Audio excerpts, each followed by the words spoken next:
한일 국교 정상화 50주년 기념 KBS NHK 라디오 국제 공동 제작 아름다운 동행 한일 차이를 넘어서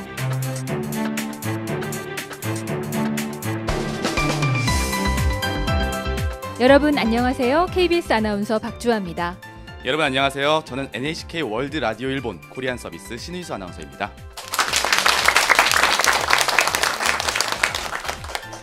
1965년 6월 22일은 대한민국과 일본이 한일 기본조약에 서명해 국교 정상화가 시작된 날입니다. 네, 한일 국교 정상화 50주년을 맞아 이를 기념하기 위해 KBS와 NHK가 공동으로 특별 이벤트를 준비했습니다. 한국과 일본은 가장 가까운 나라, 이웃 사촌입니다. 2014년도만 한국 드라마와 음악 그리고 음식을 사랑하는 일본 분들이 약 230만 명이나 한국을 다녀갔습니다. 그리고 일본의 자연과 쇼핑, 음식을 즐기기 위해 한국인 280만 명이 일본을 방문해 주셨습니다. 그렇지만 양국 관계는 항상 가깝고 좋은 것만은 아니었습니다. 역사와 정치를 둘러싼 갈등이 있을 때마다 양국 국민들의 마음은 얼어붙기도 합니다. 하지만 서로 다른 역사, 문화적 배경 속에서 자란 한일 두 남녀가 서로에 대한 호기심으로 만나 사랑의 결실을 이뤄 부부의 연을 맺고 행복하게 살고 있는 사람들이 있습니다. 네. 바로 국제결혼 커플들인데요. 국제결혼은 서로에 대한 호기심을 갖고 새로운 문화를 즐길 수 있다는 장점이 있기도 한데요. 한편으로는 서로 다른 문화와 생활 습관이 갈등의 원인이 되기도 합니다. 오늘 방청석에는 NHK 월드 라디오 일본 코리안 서비스 애청자들과 서울대 아시아 언어 문명학부 학생들 그리고 서울대 아시아 연구소 소속 동아리 픽스 학생들이 함께하고 계십니다. 여러분 함께해 주셔서 감사합니다. 반갑습니다. 반갑습니다. 네, 오늘 이벤트가 끝날 때쯤에는요, 이웃나라 국민들이 어떻게 생각하고 느끼며 또 어떤 생활 문화의 차이를 갖고 있는지 조금 더 서로를 알게 되고 나아가서 양국의 관계 발전에 작은아마 보탬이 되기를 바랍니다. 네, 먼저 새 커플 자리 함께했습니다. 겐코 히로아키 김경숙 부부입니다. 안녕하세요. 네, 안녕하세요. 이석호 야마구치 나오의 부부입니다. 안녕하세요. 안녕하세요. 김정열 아베 유미코 부부입니다. 어서 오세요. 안녕하세요. 네, 여러분 이렇게 자리를 함께 해주셔서 정말 감사의 말씀 드리겠습니다. 네, 오늘 특별히 한국과 일본의 문화 차이에는 어떤 배경이 있는지 해설해 주실 전문가 한 분 함께 스튜디오에 모셨습니다. 네, 대한민국의 경상북도 출신으로 부산에서 자랐고 1993년에 일본으로 건너간 후 쭉 일본에 살고 계시면서 현재 일본 호세이 대학 대학원 경제학 연구과에서 한일 지방도시 연계 등을 연구하고 계시는 박종현 교수님 모시겠습니다. 안녕하세요. 안녕하세요. 교수님은 한일 문화 차이에 대한 저서를 집필하셨더라고요. 한국 사람을 사랑할 수 있을까? 그리고 카라, 소녀시대로 본 한국의 힘 등인데요. 이거 어떤 책인지 좀 소개해 주세요. 제가 일본에 25년 동안 살면서 이제 친구들이나 연애도 많이 했고 이런 과정을 통하면서 한국과 일본의 문화 차이가 너무 난다. 이거를 한류에 대한 문화라든지 일상생활에서 있을 수 있는 에피소드를 제가 경험한 에피소드를 그 주제로 해서 그냥 일본에서 책을 한번 내봤습니다. 네. 예. 제목이 한국 사람을 사랑할 수 있을까인데 만나셨어요? 그래서 예, 만나서 처음에는 실패도 많이 했고 그래서 상처도 받기도 하고 그랬는데 지금은 결혼을 해서 저도 국제 결혼 부부로서 알콩달콩하게 지금 잘 살고 있습니다. 왜 혼자 나오셨어요, 교수님? 네? 내 쌍을 모실 수 있었을 텐데. 예, 그러게 말이에요. 네. 오늘 이벤트가 끝날 때쯤에는 이웃나라 국민들이 서로 어떻게 생각을 하고 느끼는지 또 어떤 생활 문화의 차이를 갖고 있는지 조금 더 알게 되고요. 나아가서 양국의 관계 발전에 작은아마 보탬이 되기를 바랍니다. 자, 그럼 지금부터 본격적인 이야기를 나눠보겠습니다. 네, 오늘 새 커플이 출연해 주신 만큼 다양한 얘기를 들을 수 있을 것 같은데요. 네, 오늘 이야기는요. 세 가지 순서의 코너로 구성이 되어 있습니다. 먼저 운명적인 만남, 그리고 그 다음에는 당신 그랬었어, 그리고 당신 그랬었어? 네, 세 번째는 아이들 그리고 미래로입니다. 네, 운명적인 만남 먼저 이석호 야마구치 나오의 커플부터 만나보겠습니다. 이석호 씨부터 자기소개 좀 해주세요. 네, 안녕하세요. 저는 그 한일 국교 정상화되고 2년 후에 태어나서 지금 48살인 이석호라고 하고요. 지금은 신문사에서 편집 부국장으로서 일을 하고 있습니다. 네, 아내분은요? 네, 여러분 안녕하세요. 야마구치 나오이라고 합니다. 저는 한국에 온 지 18년 되었고요. 네. 지금 병원에서 일본 사람을 위해서 통역 코디네이터를 하고 있습니다. 아, 결혼한 지 얼마 되셨어요? 결혼한 지 3년 3년 네, 되었고 중학교 1학년 아들하고 초등학교 4학년 딸이 있습니다. 오. 네, 자녀분들이 지금 오늘 방청석에 와 계세요. 안녕하세요. 안녕하세요. 어때요? 엄마 아빠 방송 나가는 거 보니까 좋아요? 떨려요, 아들도? 네, 저 떨리네요. 아우, 수줍어하는 얼굴이 엄마하고 많이 닮았네요. 아빠 닮았지 않았어요? 아빠 닮고 싶어요? 엄마 닮고 싶어요? 엄마 닮고 싶어요. 네, 오늘 엄마 아빠가 방송에서 재미있는 말씀 많이 해주실 건데 응원 한마디 부탁드릴게요. 엄마 아빠 화이팅. 아, 좋으시겠어요. 두 분은 언제 어디서 어떻게 만나신 거예요? 굉장히 이야기가 긴데 좀 짧게 얘기하면 네, 결혼은 13년 차가 됐는데 네. 만난 지는 25년이 됐어요. 그러니까 12년을 연애를 하고 결혼을 하게 된 셈이죠. 그러니까 1990년에 제가 이제 호주 유학을 갔었거든요. 그때 이제 그 당시에는 이제 어학연수 그런 코스를 밟고 있어가지고 한국 사람 없는 데로 골라가자 했더니 정말로 갔는데 이제 서부 호주의 펄스라고 하는 주 수도가 있는데 거기에 이제 한국인 학생이 딱 한 명밖에 없었어요. 네. 당시 90년에는 정말 유학 붐이 불어가지고 굉장히 많이 나가던 때였는데 그때 이제 그때 이제 이 친구는 제가 이제 4월 달인가 입학을 했었는데 이 친구래. 지금 현재 집사람은 1월 달부터 그 학교 생활을 했었더라고요. 그때 처음 만나서 그렇게 교제를 시작을 해서 그 이제 호주를 거쳐서 미국을 거쳐서 미국에 있을 때는 제가 미국에 있을 때는 이 친구 제가 이제 일본에 다시 또 가고 막 그런 굉장히 여러 나라를 거쳐서 결국에는 결혼을 하게 됐습니다. 네. 네, 정말 오랜 기간 동안 여러 나라에 걸쳐 연애를 하셨는데 그 첫 시작이 됐던 한국인이 없는 데에 가서 영어 공부를 해야겠다. 그리고 호주 서부에서 한 일본인 여성을 딱 만났을 때 우리 처음에 첫인상 어떤 부분이 마음에 들어서 저 여자를 내 여자로 만들어야겠어. 이런 마음이 드셨는지. 굉장히 이렇게 신선했었던 것 같아요. 그러니까 이 친구 집사람은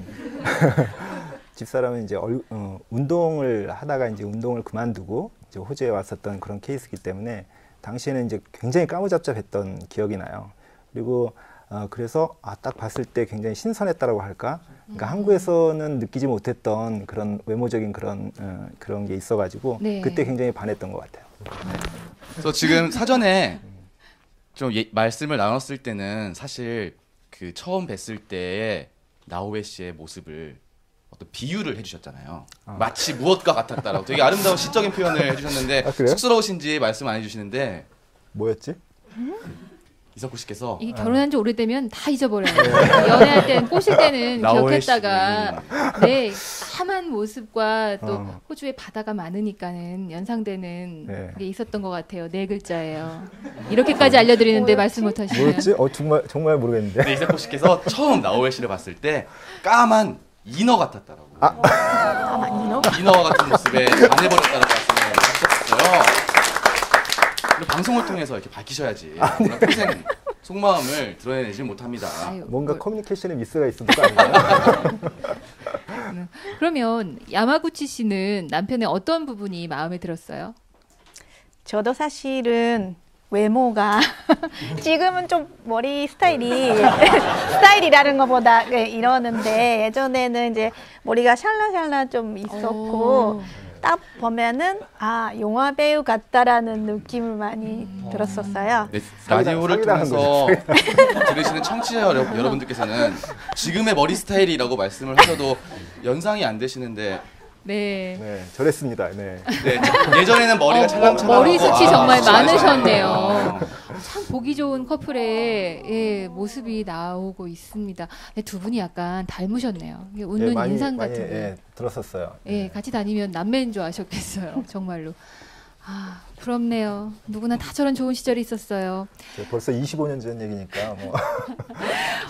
그런데 진짜 연애 기간이 길었어요. 11년 가까이 또 다른 나라들 막 오가면서 하셨다고 했잖아요. 네. 왜 이렇게 오래 걸린 거예요? 뭐 혹시 뭐 반대가 있었다거나 뭐 이런 건 없었어요? 그런 건 아니고 네. 처음 만나서 이제 미국으로 건너간 계기는 일단은 좀 어중간하더라고요. 그러니까 영어만 배워서는 뭐 그래서 저는 이제 그 당시에는 이제 대학교를 휴학을 하고 군대를 갔다가 이제 어학연수를 갔던 셈인데 그래서 이제 이 친구는 호주에 이민을 생각하고 왔었었고 근데 이제 같이 공부를 하다가 이왕에 공부를 할 거면 미국을 가자. 그래서 제가 꼬셨었죠. 그래가지고 같이 공부를 해서 한 1년 반 이제 호주에서 생활을 하다가 미국으로 건너가게 됐는데 이제 미국에서는 제가 이거는 굉장히 지극히 개인적인 일인데 좀 아버님 사업이 좀 제대로 안 돼가지고 사실은 이제 송금 같은 것들은 전혀 안 되는 그런 상황이 벌어져서 미국에서는 계속 공부를 한다는 게 그러니까 아르바이트를 하면서 졸업을 한다는 게 굉장히 어려운 상황이 벌어져서 당시에는 이제 1991년도니까 일본의 경제가 최전성기였었어요. 네. 그때부터 시작해서 이제 거품이 꺼지면서 이제 나락으로 빠져들게 되는데 그때 이제 저희 집사람한테 일본에 가서 대학생들은 어떻게 생활을 하느냐라고 이제 물어봤더니 다 아르바이트 하면서도 다 대학을 다닌다. 예. 그래서 정말 그때는 이제 일본어의 아이우웨어도 모르고 그 상태로 이제 저는 일본으로 가고 이제 집사람은 미국에서 계속 공부를 하게 되는 그런 상황이 벌어져서 다시 이제 일본에서 대학을 다니게 된 거죠. 그러니까 이 사람하고 처음 만났을 때는 안 되는 영어로 하다가 그러다가 이제 제가 일본에 가서 일본어가 좀 되고 나니까 네. 이제 일본어로 하다가 그래서 이제 제가 이제 졸업을 하고 한국에 왔을 때 뭐 절 따라왔는지 어떤지 모르겠지만 네. 아무튼 한국으로 다시 와서 이제 이 사람이 이제 어학당 다니면서 한국말 좀 하게 되다 보면 그때는 이제 또 한국말로 하게 되고 그렇게 해서 그러니까 공부 뭐 일 뭐 그런 것들이 병행이 돼서 그렇게 한 12년 정도 흘렀던 것 같고요. 그리고 사실은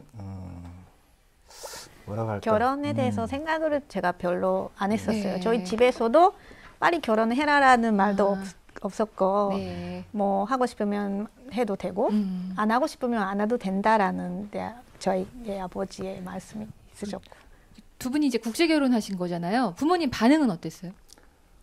그러니까 이제 그렇게 해서 대학을 졸업했을 때가 굉장히 그러니까 공부한 시절이 굉장히 길었던 거죠. 어떻게 네. 보면 한국에서부터 포함해가지고 그래서 이제 만 30에 이제 한국에 들어와서 이제 직장 생활을 하게 되는데 당시에는 이제 제가 한국에서만 있을 때는 사실은 세상의 중심이 한국이라고만 생각을 했었던 것 같아요.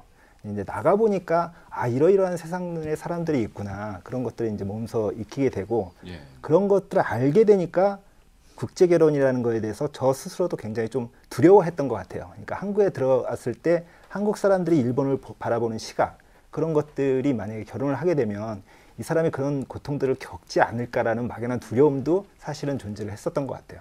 그래서 이제 한국에 들어와서 그리고 나서 이제 한 5, 6년 후에 이제 결혼을 하게 되는데 그거는 꼭 굳이 뭐 부모님의 반대라든가 그런 것들보다는 제가 스스로 준비가 좀 덜 돼 있었다. 네. 네, 그랬던 것 같아요. 네. 계속해서 두 번째 부부 만나보겠습니다. 네, 김정열 씨와 아베 유미코 부부입니다. 자기소개 부탁드리겠습니다. 네, 저는 염창동에서 일본인 아줌마와 함께 살고 있는 김정열입니다. 네. 안녕하세요. 아베 유미코라고 합니다. 결혼 23년째이고 우리 예쁜 대학생 딸 둘이 있고 저는 그 주민센터 학원 그리고 집에서 일본어를 열심히 가르치고 있는 선생님입니다. 역시 선생님답게 이렇게 인사하는 느낌이 그렇죠. 예, 목소리도 그, 너무 상냥하시네요. 네. 남편분도 자기소개 좀 더 길게 하셔야 되는 거 아니에요? 저기 남편. 결혼을요. 뭐 아까 다른 얘기 지나갔지만 12년씩 해서 했다고 그러는데 저희는 6개월 만에 했거든요. 그렇게 길게 한다는 거 듣다가 네. 너무 지루해서 약간 전화버렸어요. 두 분의 운명적인 만남 들어보고 싶네요. 저기 제가 한국에 온 기계가 일본 선생님으로서 여기 왔는데 그때 고려대학교 다녔어요. 네. 고려대학교 어학 다녔는데 그때 일본 사람은 한국말을 배우고 싶고 한국 분들은 일본어 배우고 싶다. 그래서 좀 모임을 좀 하자라고 해서 어떤 모임이 있었어요. 네. 그게 참가했더니 거기에 우리 남편이 계셨습니다. 아, 예. 네, 남편이 있었어요도 아니고 아유 계셨어요라고 이렇게 공손하게 높여주시는 아주 훌륭한 아내시네요. 아, 네, 김정열 씨는 그럼 네. 거기에 계셨던 김정열 씨 네. 처음 본 유미코 씨의 첫인상은 어땠나요? 그때 지금은 말랐어요. 근데 그때는 통통하고 제가 좋아하는 스타일. 예뻤어요. 아주. 그래서 김정열 씨가 먼저 예, 제가 아내분께- 전화번호를 적어서 줬어요. 옆자리에 있었어요. 그래서 전화번호를 줬더니 며칠 있다 전화 갔어요. 네, 그래서 제가 전화번호 받아도 절대로 전화를 하지 않았었어요. 원래 굉장히 콧대가 이렇게 높은 여성이셨던 그래서 거예요. 예. 네, 우리 지금 남편이 전화번호 줬는데 너무너무 그거 매일매일 보면서 할까 말까 해서 생각하면서 드디어 했어요. 그때부터 인연 시작해서 그래서 제가 이렇게 결혼하는 결정적인 것은 제가 네. 전화를 했다라는 것부터 시작했어요. 이게 유미코 씨가 전화를 안 했으면 이 안 결혼은 했으면 없었다. 이 결혼 안 없었어요. 그래서 할까 말까 좀- 고민하시다가 왜 네. 그러니까 결혼이 아니야.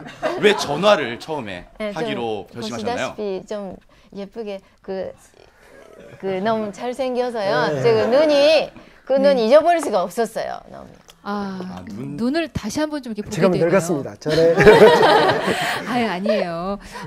역시 그 운명적인 만남 이야기는 참 들을 때 옛날에 그 첫사랑의 설렘이라든지 이런 느낌이 좀 드는 것 같은데 그 결혼한다고 할 때요. 네. 양가 부모님들은 뭐 어떠셨어요, 반응이? 저는 이제 부모님이 일찍 돌아가셨어요. 네. 그리고 여기서 먼저 결혼을 했어요. 근데 일본 쪽에서는 결혼한 다음에 신혼여행을 바로 일본으로 갔어요. 그때 이제 와이프가 이제 허락받는 과정에서 조금 한국어 통역을 해주고요. 하는데 한국 사람이 무조건 싫다고 그랬대요. 그 당시에. 그래서 통역해주는데 저를 보고 나서는 뭐 일본 사람보다 생각이 낫다 이런 얘기를 했어요. 네, 통역을 본인한테 했어요. 직접 이야기를 들어보고 싶은데요. 그럴까요? 유미코 씨 부모님이 딸을 시집 보내서 타국으로 가야 되잖아요. 네, 너무너무 반대하셨어요. 한국에서 전화해도 뭐 그냥 전화 끊어버리고 너무 반대가 심해서 우리는 여기서 결혼식도 다 해버리고 그냥 신혼여행로 처음으로 우리 부모님 뵈러 가는 건데 그래서 나 왔어요 이렇게 했는데 남편이 보자마자 허락 부모님께서 오케이. 남편 얼굴을 보자마자 오케이 눈망울을 보자마자 이 남자다 잘생겼어 오케이 우리 딸 행복하겠다라는 생각 드셨나 봐요. 네. 그래서 뭐 한눈으로 그냥 어깨가 뭐 내려가지고 그리고 그때는 일본어 많이 못 되셨으니까 제가 통역했어요. 네. 그때 한마디 우리는 영원히 같은 배를 탄다 이렇게 하셨어요. 와. 그래서 이렇게 멋진 남자가 어디 있냐. 예. 부모님 무조건이 어깨가 되었습니다. 네 감사합니다. 지금 두 커플 만나봤는데 커플마다 굉장히 분위기가 달라요. 예. 운명적인 12년과 6개월. 네. 운명적인 만남 세 번째 부부를 만나보겠습니다. 겐코 히로아키 씨와 김경숙 씨 부부입니다.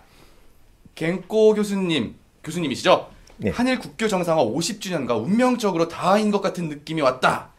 그래서 특별히 출연하기로 마음을 먹었다라고 하셨는데 운명적으로 닿아있다니 어떤 이유인가요?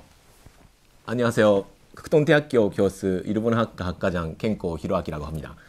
반갑습니다.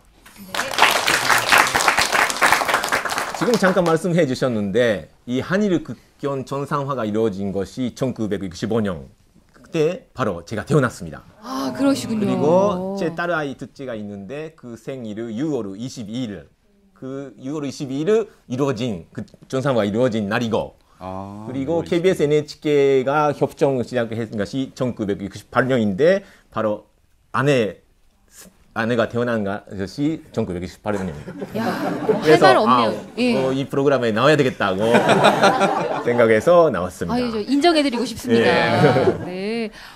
아내분은요? 소개 좀 부탁드릴게요. 네, 안녕하세요. 김경숙입니다. 저는 결혼 21년째를 맞이했고요. 고3, 고1, 중2 딸을 두고 있습니다. 지금은 회사에 다니고 있습니다. 그 두 분은 운명적인 만남 어떻게 이루어졌습니까? 아까 두 분들은 그 한국 남편하고 일본 여성 커플인데 우리는 반대로 일본 남성하고 한국 여성 커플입니다. 네, 그 아까 두 분 커플하고 마찬가지고 저도 사실은 어학학교를 다니고 있었습니다. 한국에 와서 한국어를 배우려고 해서 저는 이화여자대학교를 다녔습니다. 왜 여대 다녔냐 하는데 이대는 그 국제 언어교육원 등등은 남자도 괜찮습니다. 사실 제가 다녔을 때는 남자가 많이 있었습니다. 다른 어학단은 6단계밖에 없는데 저는 8단계까지 이대가 있어서 다녔는데 그때 다니면서 더 한국어를 깊이 배워야 되겠다고 해서 선배한테 기왕라면 여성하고 좀 1대1로 개인 수업을 하고 싶다고 해서 누구 소개를 해달라. 그리고 저도 일본어를 가르칠 수 있다고 했을 때 소개받은 것이 바로 지금 아내입니다. 저는 그 김경숙 씨 고향이 여수여서 여수에서 만났나? 이상하다. 어떻게 만났을까 궁금했는데 만나긴 서울에서 만났어요. 서울에서 만났어요. 네, 그렇게 1대1 레슨을 위해 네. 갱코 씨를 만난 김경숙 씨. 네. 첫눈에 반하시게 된 계기가 이 출중하신 외모 때문이신가요? 갱코 씨 되게 미남이세요. 지금도. 그렇게 첫눈에 반하진 않았고요. 또 미남이라서 한 건 아니었고 몇 번 만나면서 많은 한국 여자들이 그 한국 남자들의 뭐 강한 모습이나 이런 거를 좋아하는 경우도 있지만 저는 제 자체가 상냥한 사람을 좋아했기 때문에 남편이 굉장히 상냥했고요. 그리고 만날수록 성실하고 신뢰감이 있었기 때문에 이렇게 차근차근 이렇게 정이 들었던 것 같습니다. 네, 그럼 갱코 교수님은? 네, 제가 오히려 한눈에 반했습니다. 어떤 모습이 그렇게? 일단 제 이상형이었고 아주 순수한 여성다운 여성 이미지고 그리고 마음씨도 착하고 그랬었습니다.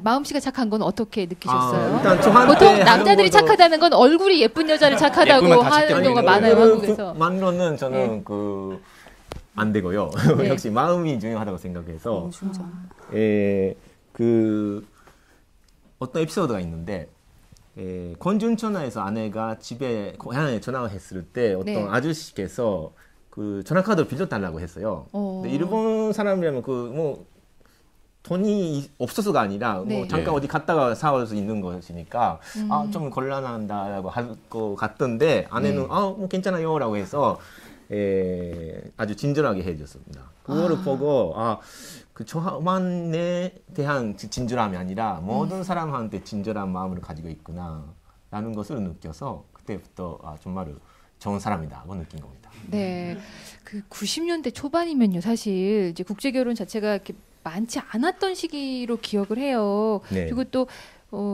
지방 도시 여수에서 오신 거잖아요, 김경숙 씨가. 그래서 어르신들이 좀 보수적이시지 않으셨을까? 국제 결혼한다고 했을 때 좀 반대가 있지 않을까 싶은데 어땠어요? 네. 처음에는 반대를 하셨어요. 근데 그 반대도 일본 사람, 한국 사람이라고 해서 그런 것이 아니라 국제 결혼이라는 것 자체가 좀 준비가 안 됐던 그런 단계였습니다. 그 김경숙 씨 얘기를 좀 들어볼게요. 김경숙 씨 부모님께서 부모님이 그러면 이제 허락하실 때 뭐라고 하고 허락을 해주셨어요? 네. 처음에 만났을 때는 일본 사람이기 때문에 한일 간에 그런 옛날 분들은 그런 감정이 있긴 한데 저희 남편을 보고 이렇게 아버지가 하는 말씀 그대로 빌리자면은 밥은 굶기지 않겠구나라고 이렇게 말씀하시고 제일 중요하잖아요. 네, 흔쾌히 허락해 주셨습니다. 딸 시집 보낼 때 한국의 이제 아버님들은 그거 제일 중시하는 것 같아요. 밥 굶기나 안 굶기나. 고생은 안 시켰구만. 옛날 시대에는. 네, 반대로 갱코 씨는 이제 아들이 결혼을 해서 한국으로 가서 살겠다라고 말을 했을 때 반대를 하시거나 왜 꼭 굳이 그렇게 해야 되나 이런 반응은 없었나요? 예, 처음에는 역시 그거는 좀 곤란하다고 생각을 다시 해보라고 많이 하셨는데 그 아내가 많이 노력을 해줬어요. 편지를 일본어로도 써주고 뭐 선물도 보내주고. 편지를 일본어로 어떻게 쓰셨나요? 내용이. 부모님께요? 예. 네. 이렇게 성실한 남편을 낳아주셔서 감사하다고 얘기하고 만약에 결혼이 된다면 열심히 잘 하겠다고. 그래서 편지를 굉장히 많이 보냈습니다. 일본어로 보내신 거예요? 네, 일본어로요. 이 두 분이 연애만 하신 게 아니고 일본어 공부 서로 열심히 하셨네요. 맞습니다. 지금까지 세 커플을 이제 만나서 얘기를 나눠봤습니다. 서로 만나서 사랑에 빠지기까지의 과정이었는데요. 공통점이 있네요. 그냥 뭐 한국 남자, 일본 남자 아니면 뭐 한국 여자, 일본 여자가 중요한 게 아니고 각자 그냥 남자와 여자로서 상대방에 끌려서 결혼을 한 거잖아요. 사랑을 했고 뭐 다른 부부와 다 마찬가지인 것 같아요. 네, 너무 부럽습니다. 근데 아직까지도 알콩달콩 행복해 보이셔서 계속해서 말씀 들어보고 싶습니다. 지금까지 세 커플의 운명적인 만남에 대해서 이야기 들어봤습니다. 신희수 아나운서는 미혼이니까 그냥 그저 부럽기만 하시겠지만 막상 결혼을 해보면 아무리 뜨겁게 만났어도 오랫동안 살다 보면 서운하기도 하고 오해를 하기도 하고 다투기도 합니다. 정말요? 그럼요. 그럴 줄은 몰랐는데 결혼 생활이 마냥 행복한 거 아닌가요? 마냥 행복할 것 같죠. 예. 네, 저에게 많은 가르침을 주시길 바랍니다. 일본에서는 보통 그래서 부부 이야기를 시작할 때 한 지붕 아래에서 살다 보면 이런 일도 있어 라든지 이렇게 한 지붕 아래에서 살다 보면이라는 표현을 많이 쓰는데요. 뭐 같은 나라에서 나고 자란 부부도 한 지붕 아래 오래 살다 보면 싸우고 지지고 볶기 마련인데 문화도 다르고 뭐 생활도 다르고 습관도 다른 그런 다른 나라에서 자란 부부 국제 결혼 커플들은 알게 모르게 오해나 서운함이 많이 쌓였을 것 같아요. 그래서 마련했습니다. 당신 그랬었어? 시간이에요. 네, 서로 만나고 교제하고 결혼해서 같이 사는 동안 한국인과 일본인의 차이 때문에 느낀 오해와 갈등, 서운함을 느꼈던 경험들 얘기를 해볼게요. 예, 박주 아나운서 당신 그랬었어? 하실 때 누군가를 생각하시면서 감정을 넣어서 하신 건 아니죠? 저는 저희 남편과 그냥 사랑하기만 하고 있어요. 네, 누가 먼저 당신 그랬었어?에 대해서 말씀을 해주시겠습니까? 이석호, 야마구치 나오의 부부의 얘기를 12년 차 커플에서 부부가 된 이석호 씨에게 말씀을 여쭤보겠습니다. 예, 제목이 당신 그랬었어 그래서 저 혼자 뭐 몰래 한 건 아니고요. 이제 뭐 제가 이제 한국에 또 들어와서 이것저것 일을 하다 보니까 좀 굉장히 어려웠을 때가 있었습니다. 그래가지고 사실 좀 그래서는 안 되는데. 이제 장인어른이죠. 장인어른한테 뭐 집사람한테 얘기를 해서 얼마간의 이제 자금을 좀 빌려다오. 사업 자금을. 그래서 이제 한 100만 엔 정도 우리나라 돈으로 하면은 한 1000만 원 정도 되죠. 그거를 이제 빌려서 쓴 적이 있었어요. 근데 이제 저의 사고 방식으로는 물론 지금은 이제 많이 바뀌어가고 있는 거지만 저의 사고 방식으로는 이제 집사람의 아버지니까 뭐 저의 부모님이고. 내 돈은 내 돈이고 아버님 돈도 내 돈이다. 뭐 그런 사고방식이 있었던 것 같아요. 그래서 이제 그러면서 언젠가는 제가 이제 뭐 다시 또 일어서서 갚겠지라는 세월이 이렇게 계속 지나왔던 거죠. 근데 장인어른은 그렇게 생각을 안 하셨던 것 같아요. 이놈이 빌려갔으면 예를 들어서 뭐 계획을 몇 년이면 몇 년 해서 조금씩이라도 갚아나가야 되는 것이 아니냐라고 그렇게 계속 생각을 하셨던 모양이에요. 근데 이제 좀 불행하게도 최근에 이제 장인어른이 지병으로 이제 돌아가셔서 결국은 못 갖게 되는 그런 점이 굉장히 아쉬운데 그래서 이제 제 마음으로는 이제 물론 이제 집사람이나 손자들이죠 손주들한테 다 갚아야지 하고 생각을 하고 있는데 아무튼 그런 일이 있었습니다. 나오에 씨는 그런 아버지와 남편의 돈 관계, 돈 문제를 보시면서 어떤 생각이 드셨나요? 저는 중간에서 사실 엄청나게 난감한 입장이었어요. 그랬겠어요. 남편한테는 얘기를 잘 안 했고 그래도 아버지는 항상 어떻게 되고 있냐 그런 거를 많이 물어보시는데 그거에 대해서 제가 남편한테 얘기를 하면은 남편이 그때는 저도 잘 이해를 못했는데 아마 기분이 나빴을 것 같았어요. 왠지. 네. 그래서 그냥 듣기만 하고 아마 나중에 갚을 거예요. 그런 식으로 얘기를 하고 남편한테는 가끔은 조금씩 그런 얘기를 언급을 하는데 반응이 별로 없었고 그런 상태였고 제가 사실은 제 스스로도 아버지한테 돈을 빌린 적은 없었어요. 그러니까 유학을 보내주셨긴 했는데 딸로서 돈을 좀 빌려달라고 하지는 못했었는데 남편이 그렇게 하니까 어렵게는 했었어요. 아주 어렵게 했는데 그 마음을 남편이 알고 있었는지 어떤지 뭐 그런 갈등들. 문화적 차이기 때문에 참 그 풀기가 어려웠을 것 같아요. 그 당시에는 한국에서는 부모님이 이제 돈 빌려주시면 아까 말씀하신 대로 내 돈이라 생각을 하는 경우가 많은데 일본은 또 다른 거잖아요. 혹시 다른 부부들도 이런 비슷한 돈에 관련된 경험이 있으신 분 계세요? 네. 저는 장모님이 그냥 주던데요. 거기에 대해서 유미코 씨 어떻게 생각하시나요? 국제결혼을 이렇게 하시려면요. 부자 나라고 하는 게 좀 좋을 것 같아요. 왜냐하면 경제적인 도움은 확실히 받아요. 그런데 저는 그냥 줬어요. IMF 때도 지원을 좀 받았고요. 그때는 이제 환율이 한 18대 1 이렇게까지 갔거든요. 그럴 때는 상당히 큰 도움이 됐어요. 집 자꾸 옮길 때 너무 도움이 됐어요. 자랑하시는 거 아니죠? 많은 도움이 됐어요. 아베 유미코 씨께서는 지금 김정혁 씨께서 그냥 주셨다고 말씀하셨는데 사실 또 중간 입장이시잖아요. 어머니께서 정말 그냥 주신 건지 아니면은 또 앞으로 언젠가 갚겠지 우리 사위가 이렇게 생각하고 빌려주신 건지 어떻게 생각하세요? 그냥 받았죠, 저도. 그러면 받았습니다. 그 문화적인 차이는 있지만 또 그 안에서도 또 각자 이렇게 다름이 또 있다 이렇게 생각을 하면 또 되겠네요. 기본적인 거는 그 일본 그 가족이랑 살면서 이렇게 배려심도 많고 상냥하고 또 그 가족들한테 잘하려는 건 있지만 일본 사람들이 어떻게 보면 셈에 있어서는 굉장히 철저하다는 걸 사실 많이 느꼈습니다. 김경숙 씨께서도 켄코 교수님이랑 결혼 생활을 하시면서 그런 부분을 느끼신 건가요? 부모님한테 돈을 빌려서 갚아야 된다 이런 건 아니지만 이렇게 어떤 친척이나 누군가로부터 뭐 돌이나 이럴 때 뭔가 선물을 받잖아요. 거기에 얼마에 해당하는 거를 반드시 다시 답례로 해야 되는 그런 셈이 있잖아요. 그러니까 그런 거는 많이 꼭꼭 기록하고 반드시 돌려줘야 된다. 그런 거는 있습니다. 저쪽에서 이제 10만 원짜리 선물을 줬는데 내가 5만 원짜리 보내면 결례니까 그걸 꼭 기억했다가 같은 가격으로 꼭 같은 가격은 아니지. 같은 가격은 아니지만 비슷하게 너무 많이 넘어도 또 그게 상대방한테 부담을 주는 거기 때문에 그렇군요. 박종현 교수님, 일본에서 뭐 20년 정도 사셨으니까 잘 아실 것 같은데 실제로 이런 문화적 차이를 좀 느끼셨을 것 같아요. 왜 차이가 있는 걸까요? 그 이유에는 크게 두 가지 이유가 있는 것 같은데 그 첫 번째가 사람과 사람과의 그 거리감이 일본하고 한국하고 달라서인 것 같아요. 이게 무슨 말이냐면 한국에서는 대인관계를 할 때 나와 그 상대만의 관계뿐만 아니라 그 상대가 가지고 있는 백그라운드, 가족 하고 내가 가지고 있는 그 백그라운드하고 가족들과 같이 그 공동체와 공동체와의 그 관계가 되는 거거든요. 그래서 저도 옛날에 그 사람을 사귈 때 그 상대의 그 여자친구의 누나라든지 동생을 막 만나려고 그러면 되게 이상하게 생각을 해요. 그걸. 그래서 그런데 일본 같은 경우에는 1대1의 관계거든요.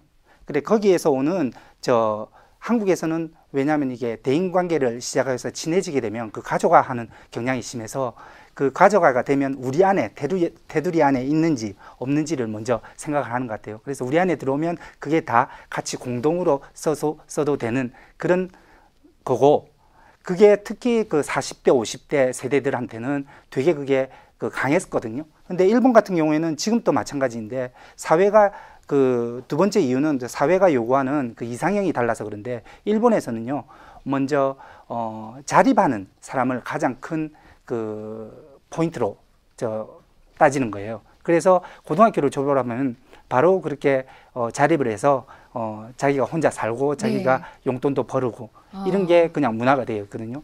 돈에 있어서도 예를 들어서 엄마하고 딸이 같이 슈퍼에 갔는데 거기서 조그만 물건을 사도 각자 계산을 해요.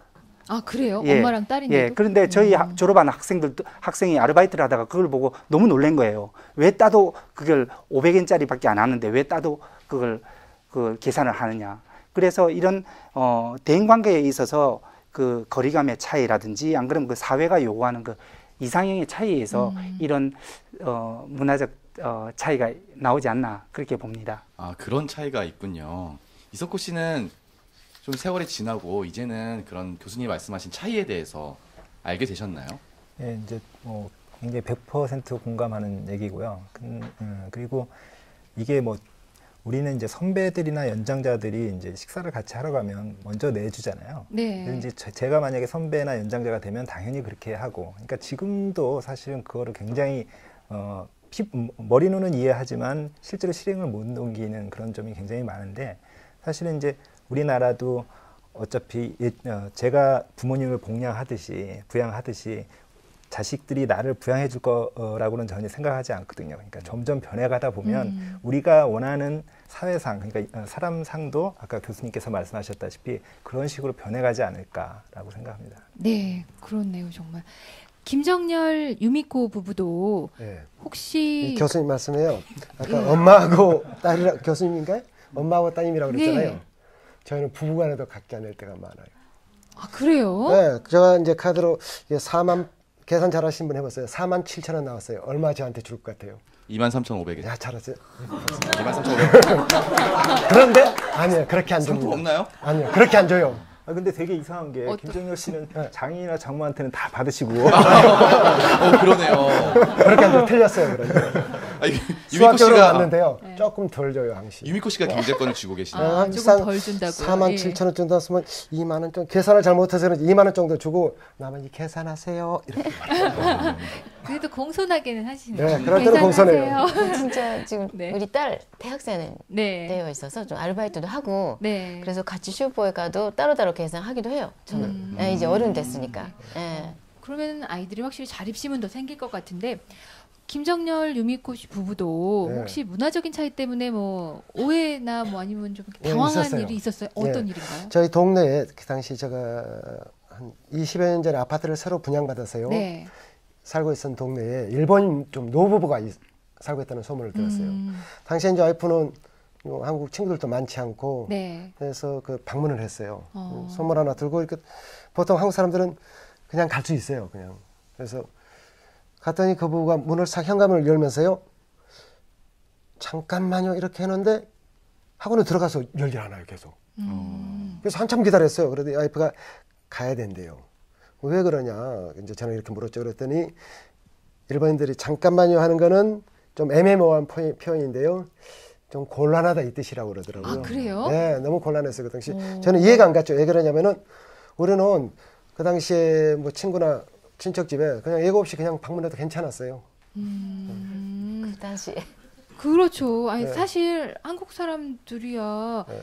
그냥 불쑥불쑥 찾아가고 아니면 뭐 1시간 전에 뭐 나 간다 그러고서는 그렇죠. 가기도 하고 그러잖아요. 네. 차이가 확실히 있네요. 아니, 근데 이제 아베 유미코 씨가 이제 일본인이라고 밝혀도 이제 그렇다는 거죠. 네, 예, 같이 당연한 갑자기 네. 찾아갔으니까. 아, 말씀을 조금 나누긴 나눴는데 아, 갑자기 찾아갔으니까 그쪽에서는 너무 놀랐을 것 같대요.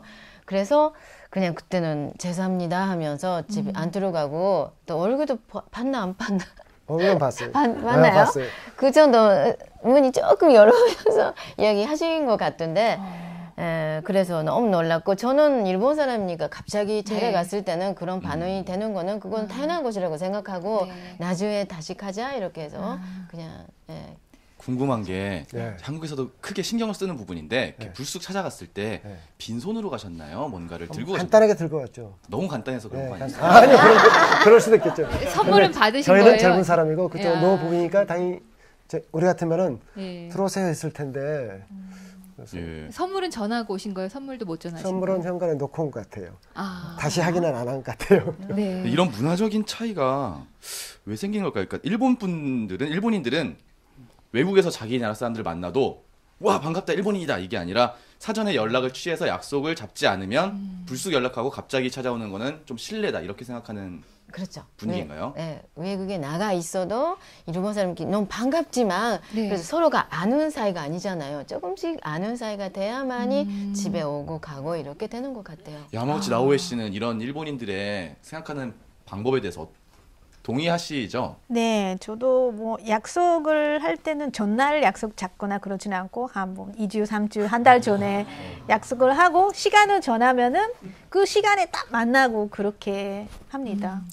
저 어렸을 때 생각해 보면 아버지가 술 드시고 막 자정에 초인종 막 크게 누르시고 문 열어보면 아버지 친구들 같이 서 계시고 그랬었어요. 근데 세월이 좀 이렇게 흘러서 요즘은 한국에서 이제 그렇게 하면 강큰 남자 취급을 받기도 하잖아요. 예. 그래도 한국이 조금 더 그런 이렇게 갑자기 방문하는 거엔 좀 더 이렇게 유한 문화가 아닌가 생각이 듭니다. 근데 겐코 교수님, 그러면 일본에서는 혹시 이제 친척이나 뭐 부모 자식 관계 뭐 이럴 때도 불쑥 찾아가는 일이 거의 없는 거예요? 아니요, 그렇지는 않고 네. 그 지금 사례들도 뭐 역시 아까 교수님 말씀하신 그 개개인의 그 마음의 거리의 문제라고 생각하는데 만약에 그 아주 친한 친구라든지 그 가까운 사람이 그렇게 됐을 때는 열어줄 수도 있는 경우도 있고요. 근데 지금 같은 경우는 전혀 모르는 분이 네. 갑자기 찾아왔다고 할 때는 약속이 없으면 아무래도 그 열어주지 않을 것 같아요. 네. 그러면은 이제 친구 간에 만날 때는 정말 이렇게 미리 약속해서 그러니까 친구하고의 관계 거리죠. 거리에 따라서 아주 친한 사이라면 뭐 남자끼리 젊은 남자끼리라면 그런 약속 안 해도 갔을 경우도 있었고. 왜 이렇게 저희는 번개 그래가지고 갑자기 탁 문자 와서 있죠. 나 네. 오늘 외로워 뭐 이러면은 만나고 그러잖아요. 그런 만남은 그럼 별로 없는 편이에요? 근데 나이가 들어서는 역시 사전에 약속을 하고 만나. 저도 네. 한국에서 대학 생활을 하고 일본에 갔기 때문에 한국에서도 이제 한국 친구들과 술 문화를 조금 좋아했었습니다. 네. 밤에 친구들이랑 한잔 하다가 갑자기 어느 친구가 생각이 나서 걔 불러보자 이러면서 전화를 하면 야 우리 지금 여기 어딘데 일로 올 수 있어? 이러면 대부분 와주잖아요. 근데 또 일본 생활을 해보니까 일본 친구 관계에서 밤 11시 12시에 갑자기 전화해서 우리 어디서 술 마시고 있는데 일로 나와 라고 전화하면 되게 큰 신뢰거든요. 좀 이상한 친구가 돼요, 그 친구는. 그리고 그때부터 전화번호에 제 이름이 이제 받지마 그래서 이상한 친구. 그런 차이가 있더라고요. 네. 박주영 교수님, 그 김정열 씨가 모처럼 부인께 일본인 친구를 만들어주기 위해서 찾아갔다가 조금 섭섭함을 느끼셨는데 이런 서운함, 이것도 문화적 차이에서 오는 건가요? 근본적으로 한국 사람과 일본 사람의 인간관계를 만들어 나가는 그 방법의 차이인 것 같아요. 일본 사람은 예를 들어서 한국 사람들은 서로의 친구가 될 때 서로의 공통점을 찾아서 빨리 그 벽을 허물고 허물 없는 친구가 되는 게 이게 한국식 방식이거든요. 그런데 일본식 방식은 좀 더 시간을 두고 천천히 그러니까 가는 방식이 일본식 방식이에요.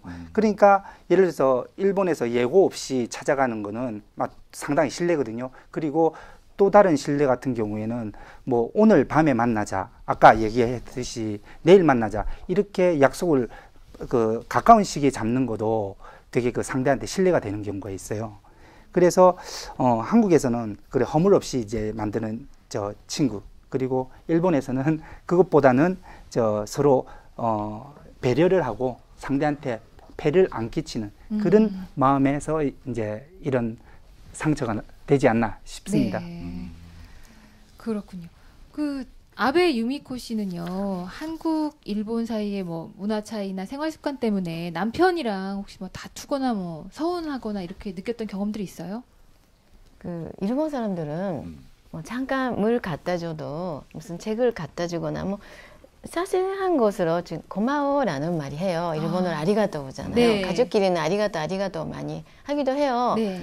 그런데 그것이 우리 남편이 많이 안 하니까 제가 한마디 한 적이 있었거든요. 아리가또 좀 하자. 애들도 교육 때문에 애들도 항상 고마워라든지 아리가또라는 말이 뭐 많이 우리 그런 가족 안에서 자랐으니까 그런 이야기 약간 문화 차이가 느꼈어요. 전혀 안 하니까 우리 남편이. 근데 왜 안 하세요? 글쎄요, 저 같은 경우는 마음속으로 고맙다는 한국 남자는 마음속으로 고마워하고 있어요. 굳이 표현해서 고맙다 얘기한다는 게 조금 내키지는 않더라고요. 어떤 경우가 있었냐면요. 전에 저 임플란트를 하라고 장모님이 돈을 또 줬어요. 그걸 고맙습니다 말을 하라는 거예요. 그래서 저는 안 해버렸어요. 왜 말을 해야 되나. 임플란트를 안 받으셨다고요? 임플란트는 다시 저 카드로 했어요. 돈을 안 받으시고 그냥? 네, 돈을 다시 돌려주라고 그랬어요. 아니 왜 그러셨어요? 고맙다는 말을 계속 하라고 강요를 해서 마음으로 이미 고마운 걸 느끼고 있는데 고맙습니다를 계속 하라 해서 원래 갱 내가 공부하려고 했는데 엄마 공부해라 이러면 공부 안 하잖아요. 네, 갑자기 하기 싫어지잖아요. 그런 마음이었던가 싶은데 근데 그 아베 유미코 씨 그 한국 남자들이 좀 고맙다는 말을 잘 이렇게 가슴에 담아두고 못 하잖아요. 이제 그 이유 이제 좀 아세요? 그러니까 마음속에서 항상 고맙다. 사랑한다, 고맙다 이렇게 마음속에서 하고 있다라는 거 예, 담아 있는 것이 지금 아니까 지금 안 해도 되고. 예, 근데 그걸 왜 입으로 표현을 네. 못하는 건가요? 이석호 씨.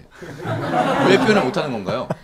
일단 네. 경험을 했는데 그 아까 친정 아버지 얘기가 나왔었는데 네. 그때도 친정 아버지가 왜 고맙다라는 말이 하나도 없었냐라는 얘기가 계속 있었고 사업자금 빌려주셨을 때요. 네네네. 근데 저는 당연히 고맙다라는 걸 자주 하는 편입니다. 네. 근데 저는 지금 시부모님이랑 같이 살거든요. 근데 제가 자꾸 시아버님께 뭐 해주시면은 아 감사합니다, 고맙습니다 그렇게 하니까 시아버님이 네. 왜 가족인데 무슨 고맙다라는 말을 하느냐라고 혼났습니다. 저도 똑같아요. 저희 시댁에 가도 가족끼리 이렇게 고맙다고 하는 거 아니라고 그러시잖아요. 막 오히려 서운해하시고. 네. 아 그게 좀 차이가 확실히 있구나. 저는 진짜 예. 궁금한 게 갱코 씨 일본 남편분 있잖아요. 네. 항상 고맙다고 김경숙 씨 아내분에게 표현을 해주시나요? 저는 굉장히 그렇죠. 많이 네, 해요. 저는 일본 사람이니까 사고가 그렇게 됐고 습관이 되어 있으니까 말으로 하죠. 오히려 김경숙 씨가 잘 안 해주실 것 같은 느낌이 드는데. 아니, 근데 한국 남자들이 고맙다는 말을 덜 하게 되는 뭐 무슨 이유가 있을까요? 그래서 그것도 네. 문화의 차이인 것 같은데 네. 그 뭐 학술적으로 분석한 거에 따르면 네. 일본에서는 시타시키 나카니 뭐礼儀あり 그러니까 친한 사이 안에서도 예의를 지켜야 된다는 것이 있고 그거는 말로 표현해서 감사라면 감사합니다라는 것을 꼭 말로 표출을 해야 네. 된다는 거 있고 뭐 한국 문화를 그거에 비유해서 말하면 시타시키 사이니 迷惑あり 그러니까 친한 사이에도 그거를 배를 끼칠 수 있는 거 그리고 그거를 받아주는 것이 진짜 친한 거다. 네. 그러니까 가족이나 친구는 상대방이 배를 끼쳐도 그 정도 여유를 있고 받아줄 수 있는 게 진짜 친구나 가족이다. 그렇게 생각하니까 일일이 그거를 그대로 말로 표현하지 않는 거예요. 그리고 요구하지 않는 게 진짜 친구고 진짜 가족이고. 둘 다 맞는 말 같아서. 네. 그렇죠. 친할수록 서로 더 감사함을 표현해야 되는 것도 맞는 거고 네. 친할수록 가끔 실수를 해도 그거를 이해하는 게 그렇죠. 양쪽 다 맞는 것 같은데 교수님 이럴 때 교수님 말씀 듣고 싶습니다. 그런데 한국에서 뭐를 이래 해받았을 때 너무 고맙다 이렇게 이야기를 하면 되게 이렇게 비굴하게 보일 수가 있거든요. 그리고 저도 한국에 와서 무슨 죄송한데요, 뭐 물건을 시킬 때 주문할 때 죄송한데요 이러니까 저희 선배가 너가 돈 내고 먹는데 뭐가 죄송하냐고. 근데 이제 한국에서는 그렇게 너무 이렇게 돈에 있어서 그렇게 네. 비굴하게 보일 수가 있고 그렇게 있어서 그런 거를 그렇게 표현을 안 하는 것 같아요. 네. 아, 근데 심지어 일본에서는 네. 그 자리에서 신세치약 쓸 때 아리가또라고 하는 거는 당연한 의미인데 네. 그거 끝나고 뭐 2주 후 아니면 뭐 한 달 후라도 다시 만났을 때 전에는 대단히 감사했습니다라는 말을 해야 그거 맞는 거라고. 진짜요? 네, 예. 진짜. 아, 그 마음을 좀 오래 좀 품고 있어야겠네요. 네, 모든 거를. 문화 차이가 있어요. 근데 반대로 하면 그거 일본 사람이라면 그 말이 안 나왔을 때 저번에는 그 별로 마음이 안 들었을까라고. 그래서 갑자기 생각할 수 만나는 게 당황스러운 거예요. 누굴 만날지 미리 네. 생각을 해서 만나면 이런 얘기를 하고 기억해야 되고 준비해야 되고. 갑자기 만났는데 맞다 그때 고맙다고 말씀 못 드렸네. 그러면 되게 무례한 사람이 되는 딱 거니까. 만나는데 고맙다라는 말을 잊어버렸어요. 네. 그러면은 집에 와서 잊어버렸다 해서 전화해요. 그러니까 만나는데 좀 고맙다라는 인사 못해서 죄송합니다 해서 네. 전화하고 마무리하죠. 고맙다고 말씀을 못 드렸네. 고마워요. 근데 이 말을 못해서 죄송해요. 한국 같으면 그 2달 만에 만나서 그때 고마웠다고 하면 기억 못 하잖아요. 상대방이 아예. 그러다가 그때 그거 고마웠다고 이러면 야, 너 그걸 왜 마음에 담아놔? 막 이렇게 되는데 차이가 있네요. 네. 이 이제 새 부부의 경험담을 통해서 한일 간의 가족을 대하는 태도 또 인간관계를 맺는 방법에 차이점이 있다는 거를 배우게 됐어요. 지금 이 자리에서 굉장히 좀 반응 이렇게 보여주시는 방청객들 어떻게 생각하는지 궁금한데요. 아드님이 장인어른한테 돈을 빌려서 안 갚아요. 근데 그거를 며느리가 아들한테 돈 갚아야지 하고 재촉을 하는 거예요. 그러면은 어떠시겠어요? 저는 갚으라고 하고 싶어요. 왜요? 갚는 게 정상인 것 같아요. 네. 왜냐면 반대로 금전적인 관계는 확실히 해야 될 것 같아요. 예, 예. 사위가 빌렸을 때도 어느 정도 지났는데 말이 없다 그러면은 사위한테 갚아야지 자네 이렇게 말씀하실 건가요? 사위는 좀 그냥 두고 싶네요. 되게 마음씨가 좋으신 분이세요. 사위한테는 왜요?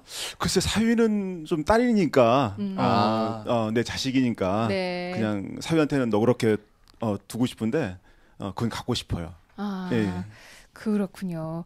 사위는 조금 어려우신 그런 문화가 이렇게 있는 것 같아요. 장인 입장에서. 딸을 더 예뻐하시는 것 같아요. 그래서 참 그 세월이 지나면서 한국의 문화도 정말 많이 바뀌어가고 있다는 그런 생각도 드네요. 네. 그 또 다른 분 좀 예. 볼까요? 혹시 조금 아드님 더 아래 연령층으로. 네. 네. 아니 궁금한 게 그러니까 이웃집에 새로 이사 왔다고 해서 이제 불쑥 찾아가는 경우가 있다. 그럼 예. 나 같으면 어떨 것 같다. 예. 예, 하얀색 옷 입으신 분. 네. 예. 불쑥 찾아오실 것 같은 얼굴을 하고 계시는데. 네. 이웃집에 새로 누가 이사를 왔어요. 네. 집에서 편하게 있는데 갑자기 띵동 하더니 이사 왔습니다 이러고 불쑥 찾아오시면 어떠시겠어요?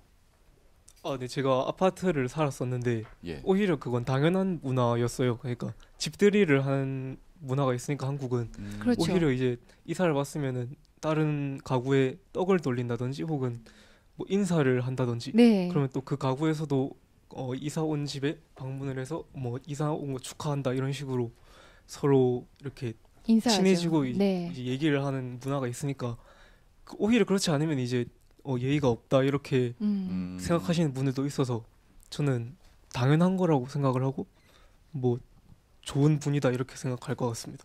네, 방청객 여러분의 의견 감사합니다. 자, 그럼 이번에는요. 한일 국교 정상화 50주년과 운명적으로 연결되어 있다는 겐코 히로아키 김경숙 부부의 이야기를 들어볼게요. 네, 서로 언어를 배우기 위해 만났다가 이제 결혼에 이르렀는데 그래도 이제 살면서 서운했던 일들이 있죠. 네. 네. 그 뭐 사귄 지 초기 이야기입니다만 네.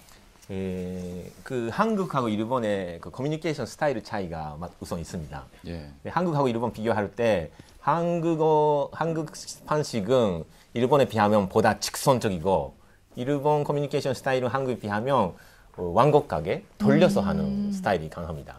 그래서 저하고 와이프가 이야기를 나누면서 와이프가 하는 일본어는 너무 직선적인 거예요.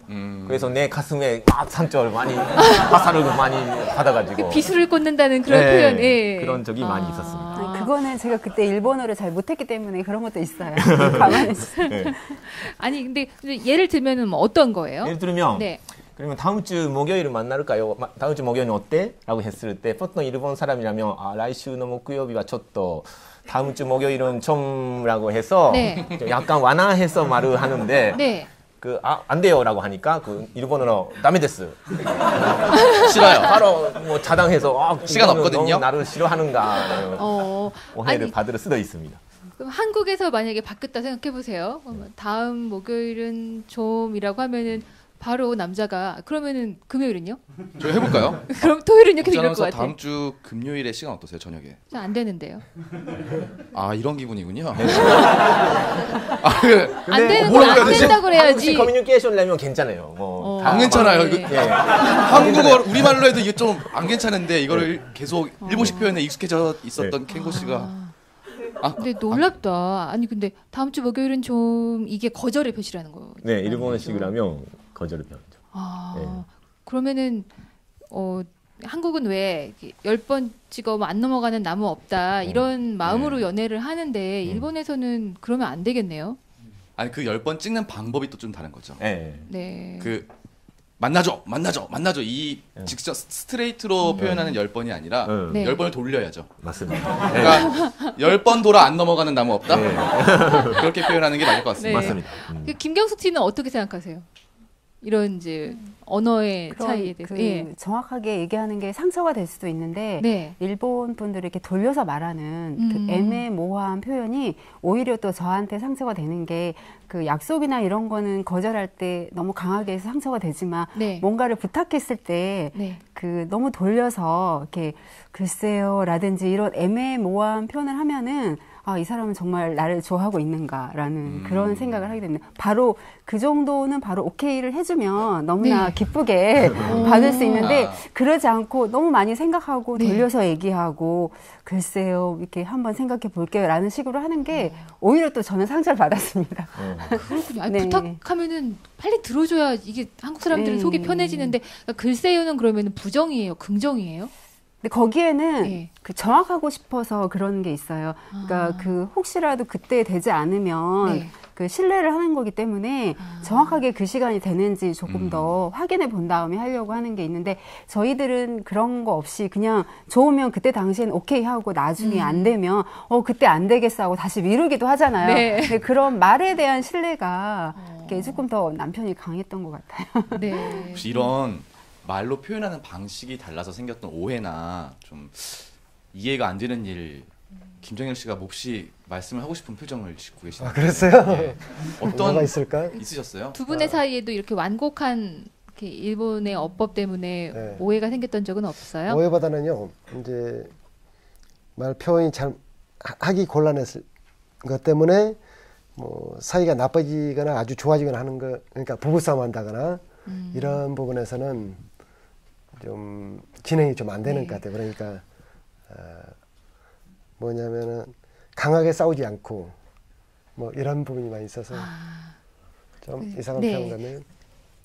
뒷부분에 더 풀어볼 얘기인 것 같고 혹시 아베 씨 하실 말씀 있으세요? 지금 그 부부 이야기 한다면은 이야기 그거는 이따가 할게요. 이따가 장점이라서. 그러면 저기 한국말로 뭐 사세요. 그거 적으니까 하세요. 뭐 이거 너무 적은 거니까 사세요.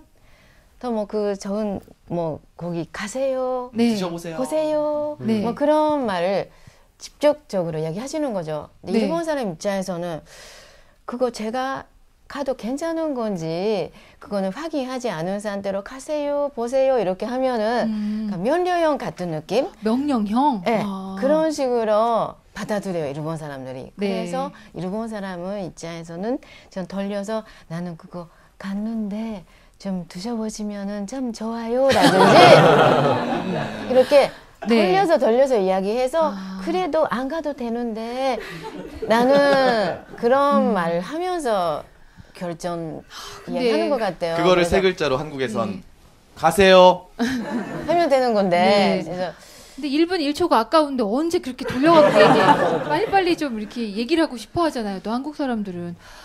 그리고 학술적으로 비교 분석할 때 뭐 영어나 한국 스타일은 스포츠로 비교하면 테니스형라고 하는 학자가 있고 그리고 그거에 비교하면 일본 스타일은 바레이볼형, 배구형라고 합니다. 그러니까 뭐 직선적으로 영어가 뭐 한국어도 마찬가지지만 질문나 뭐 하여튼 이야기해야 될 때 승발력 있게 바로 즉시 이야기해야 되는 거고. 예스야 노야 너 대답해 그렇죠. 이러잖아요. 바로 주고받고 안 할 거냐 안 할 거냐 한다 이거 해야 되는데 일본에서는 레시브 한번 받아가지고 배구가 그리고 1, 2, 3니까 두 번째는 좀 잘 생각하고 그리고 세 번째로 돌려줘야 돼요. 글쎄 생각해볼게 모르겠어. 정확한 돌려 말하는 답을 거죠. 주는 거죠. 네. 참 머리를 많이 써야 될 것 같아요. 처음에 이제 이런 어법에 익숙해지려면. 뭐 혹시 이석호 씨 부부도 이런 일이 있었어요? 저기 김경숙 씨랑 켄콕 교수님은 서로 너무 사랑하셔가지고 서로 비수를 꼽으면서도 결혼까지 하셨던 것 같은데 저희는 좀 케이스가 좀 한일 커플이긴 하지만 케이스가 좀 다른 것 같아요. 그러니까 처음에 영어로 먼저 시작을 해서 좀 그런 거하고는 좀 모르겠어요. 뭐 집사람은 어떻게 느낄지 모르겠지만 저는 이제 느끼세요? 한국어로 말할 때하고 일본어로 할 때하고 성격 자체가 달라진 것 같아요. 한국어로 하면은 좀 약간 활발하고 아주 적극적으로 이렇게 가는 스타일이고 일본어로 할 때는 부드러워지고 일본 사람들처럼 변하는 것 같아요. 그거로 친구한테 지적을 받은 적이 있어요. 사람이 변했다. 아니 근데 생각해보면 이렇게 서울 표준어 이렇게 쓰다가 갑자기 이제 고향에 내려가서 이렇게 사투리 쓰는 한국 사람을 봐도 이렇게 약간 느낌이 다를 때가 있거든요. 그렇죠. 근데 다른 나라 말일 때는 정말 또 차이가 있을 것 같아요. 박종현 교수님 어떠세요? 일본에서 이제 오래 생활하셨으니까 일본어와 뭐 한국어 이렇게 미묘한 어법의 차이 느끼실 것 같아요. 근데 일본 사람들은 먼저 이렇게 대화를 할 때 그 대화 속에 숨어 있는 뜻이 뭔지를 캐치를 잘하는 사람을 참 높게 평가를 해요. 그럼 예를 들어서 아 오늘 참 덥네요. 이러면 아 오늘 정말 덥네요가 대답이 아니에요. 아 에어컨 틀까요? 문을 열까요? 이거거든요. 그래서 일본에서 저도 방송을 하게 되면 방송 가서 제가 춤을 꿀꺽 넘기잖아요. 그러면 저 디렉터나 물을 딱 갖다 줘요. 말을 안 해도. 근데 이렇게 상대가 뭐를 생각하는지 행동이나 그 뒤를 보고 이제 판단하는 걸 높게 평가를 해요. 근데 한번 제가 옛날에 여자친구하고 신주쿠에서 이제 만나서 제 친구를 불쑥 불러도 되냐고. 그러니까 그 여자친구가 불러도 상관없다고. 도치데모이라면서 그렇게 상관이 없다는데 일본 사람이 상관없다는 말은 안 된다는 거예요. 아, 그래요?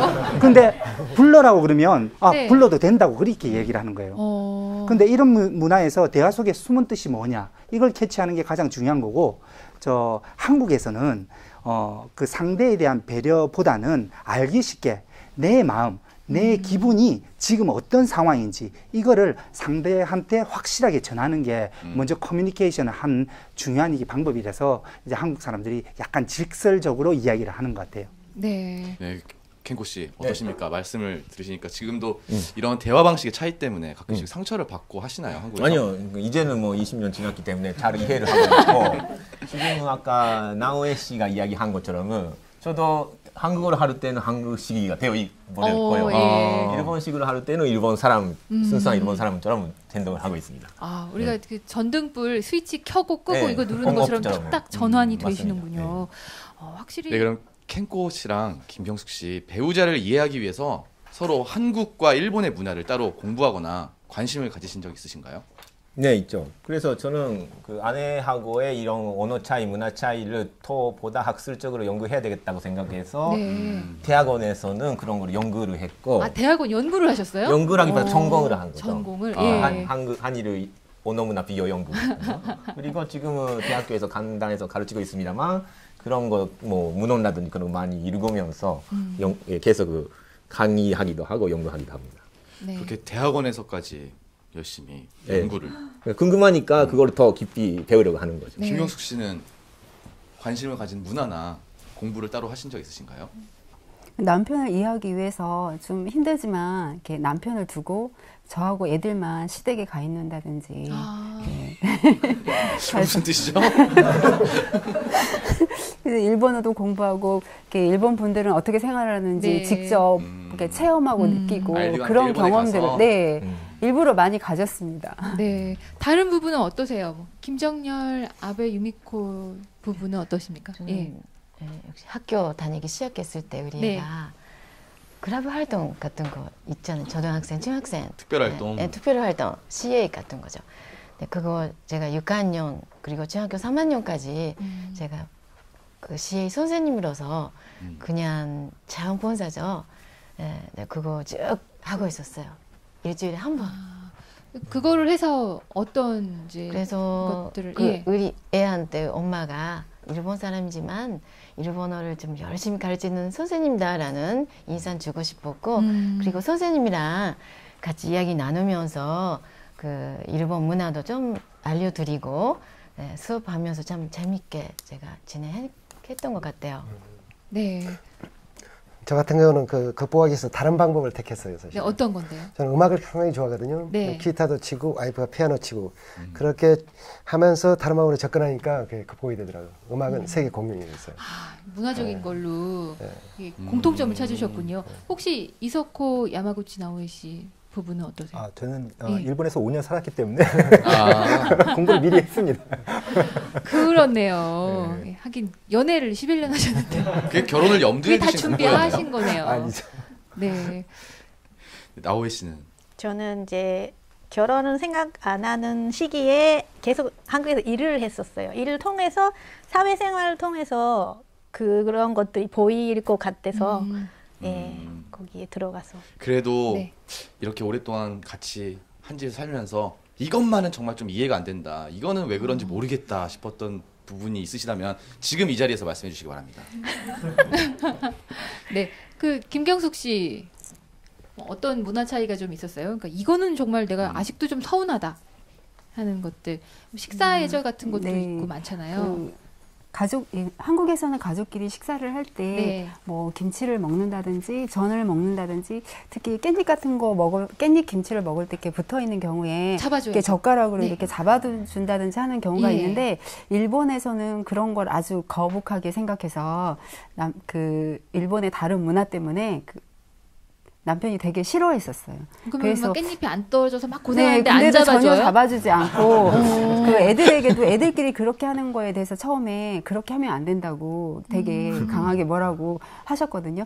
근데 이제 그 이유를 알고 보니까 이렇게 이해가 갔기 때문에 지금은 뭐 서로 일본에 가면 일본 식대로 하고 한국에 오면 한국 식대로 남편이 잡아주기도 하고 그렇게 하고 있습니다. 아니 왜 안 되는 거예요? 그거는 그 한국에서 일본 문화를 잘 모르시는 분은 모르실 수도 있는데 일본에 그 사람이 돌아가셨을 때 화장 문화예요. 근데 장례식장에서 그분의 표를 그 동아리에 넣을 때 젓가락하고 젓가락으로 연결을 하는 아주 의식적인 것이 있어요. 뼈를 뼈를 건넬 때 젓가락으로 집어서 그 젓가락으로 집은 뼈를 다시 젓가락으로 건네받는 맞습니다. 의식 절차가 있어요. 근데 그거를 연상하기 때문에 일본에서는 식사 예절로 그거를 해서는 안 된다라는 하나의 금기예요. 타부예요. 그래서 모든 아마 일본 분들이 그렇게 느낄 거고 그거를 일본 문화를 가르친다기보다 심정적으로 그런 것이 있기 때문에 애들한테는 그런 거를 전달을 하는 거죠. 한국에서는 뭐 전 같은 거 찢을 때 안 도와주면 참 야박하네 이런 생각하는데 그리고 젓가락으로 맛있는 반찬 집어서 이거 한번 먹어봐 맛있어. 그럼 다시 그걸 젓가락으로 받고 하잖아요. 그런 거가 일본에서는 되게 금기시되어 있는 식사 예절입니다. 그런 차이가 있네요. 또 다른 사례 있어요? 네. 그리고 아베 씨. 그 음식 문화인데요. 역시 많이 달라요. 일본 사람들은 나의 밥그릇, 나의 국그릇, 나의 젓가락, 나의 커피잔 다 따로 있어요. 숟가락 젓가락은 저도 따로 쓰는데 밥그릇 국그릇도 그럼요. 자기께 따로 있어요? 다 있어요. 그래서 그거는 여기는 별로 신경 안 쓰고 그냥 주는 대로 먹고 뭐 그렇잖아요. 그래서 저는 딱 제 거 있거든요. 근데 우리 남편이 그거 상관하지 않으니까 갑자기 제 젓가락으로 먹고 있는 거예요. 그래서 깜짝 놀라가지고 왜 그러지? 라는 거예요. 지금도 그런 거 있긴 있어요, 아직까지. 가족 간에는 조금 지금은 이제 뭐 배려가 되겠지만 그러면 밖에 나가서 다른 분들하고 식사하실 때는 진짜 좀 더 불편하시긴 하겠어요. 한국에서 식사할 때 그 찌개 4명이서 같은 제 숟가락이나 젓가락을 이렇게 같이 하는 거는 약간 일본 사람들은 약간 극복하기 어려운 많이 저도 익숙해졌지만 처음에 갔을 때 아주 힘들었습니다. 저는 또 이런 경우가 있었어요. 교수님.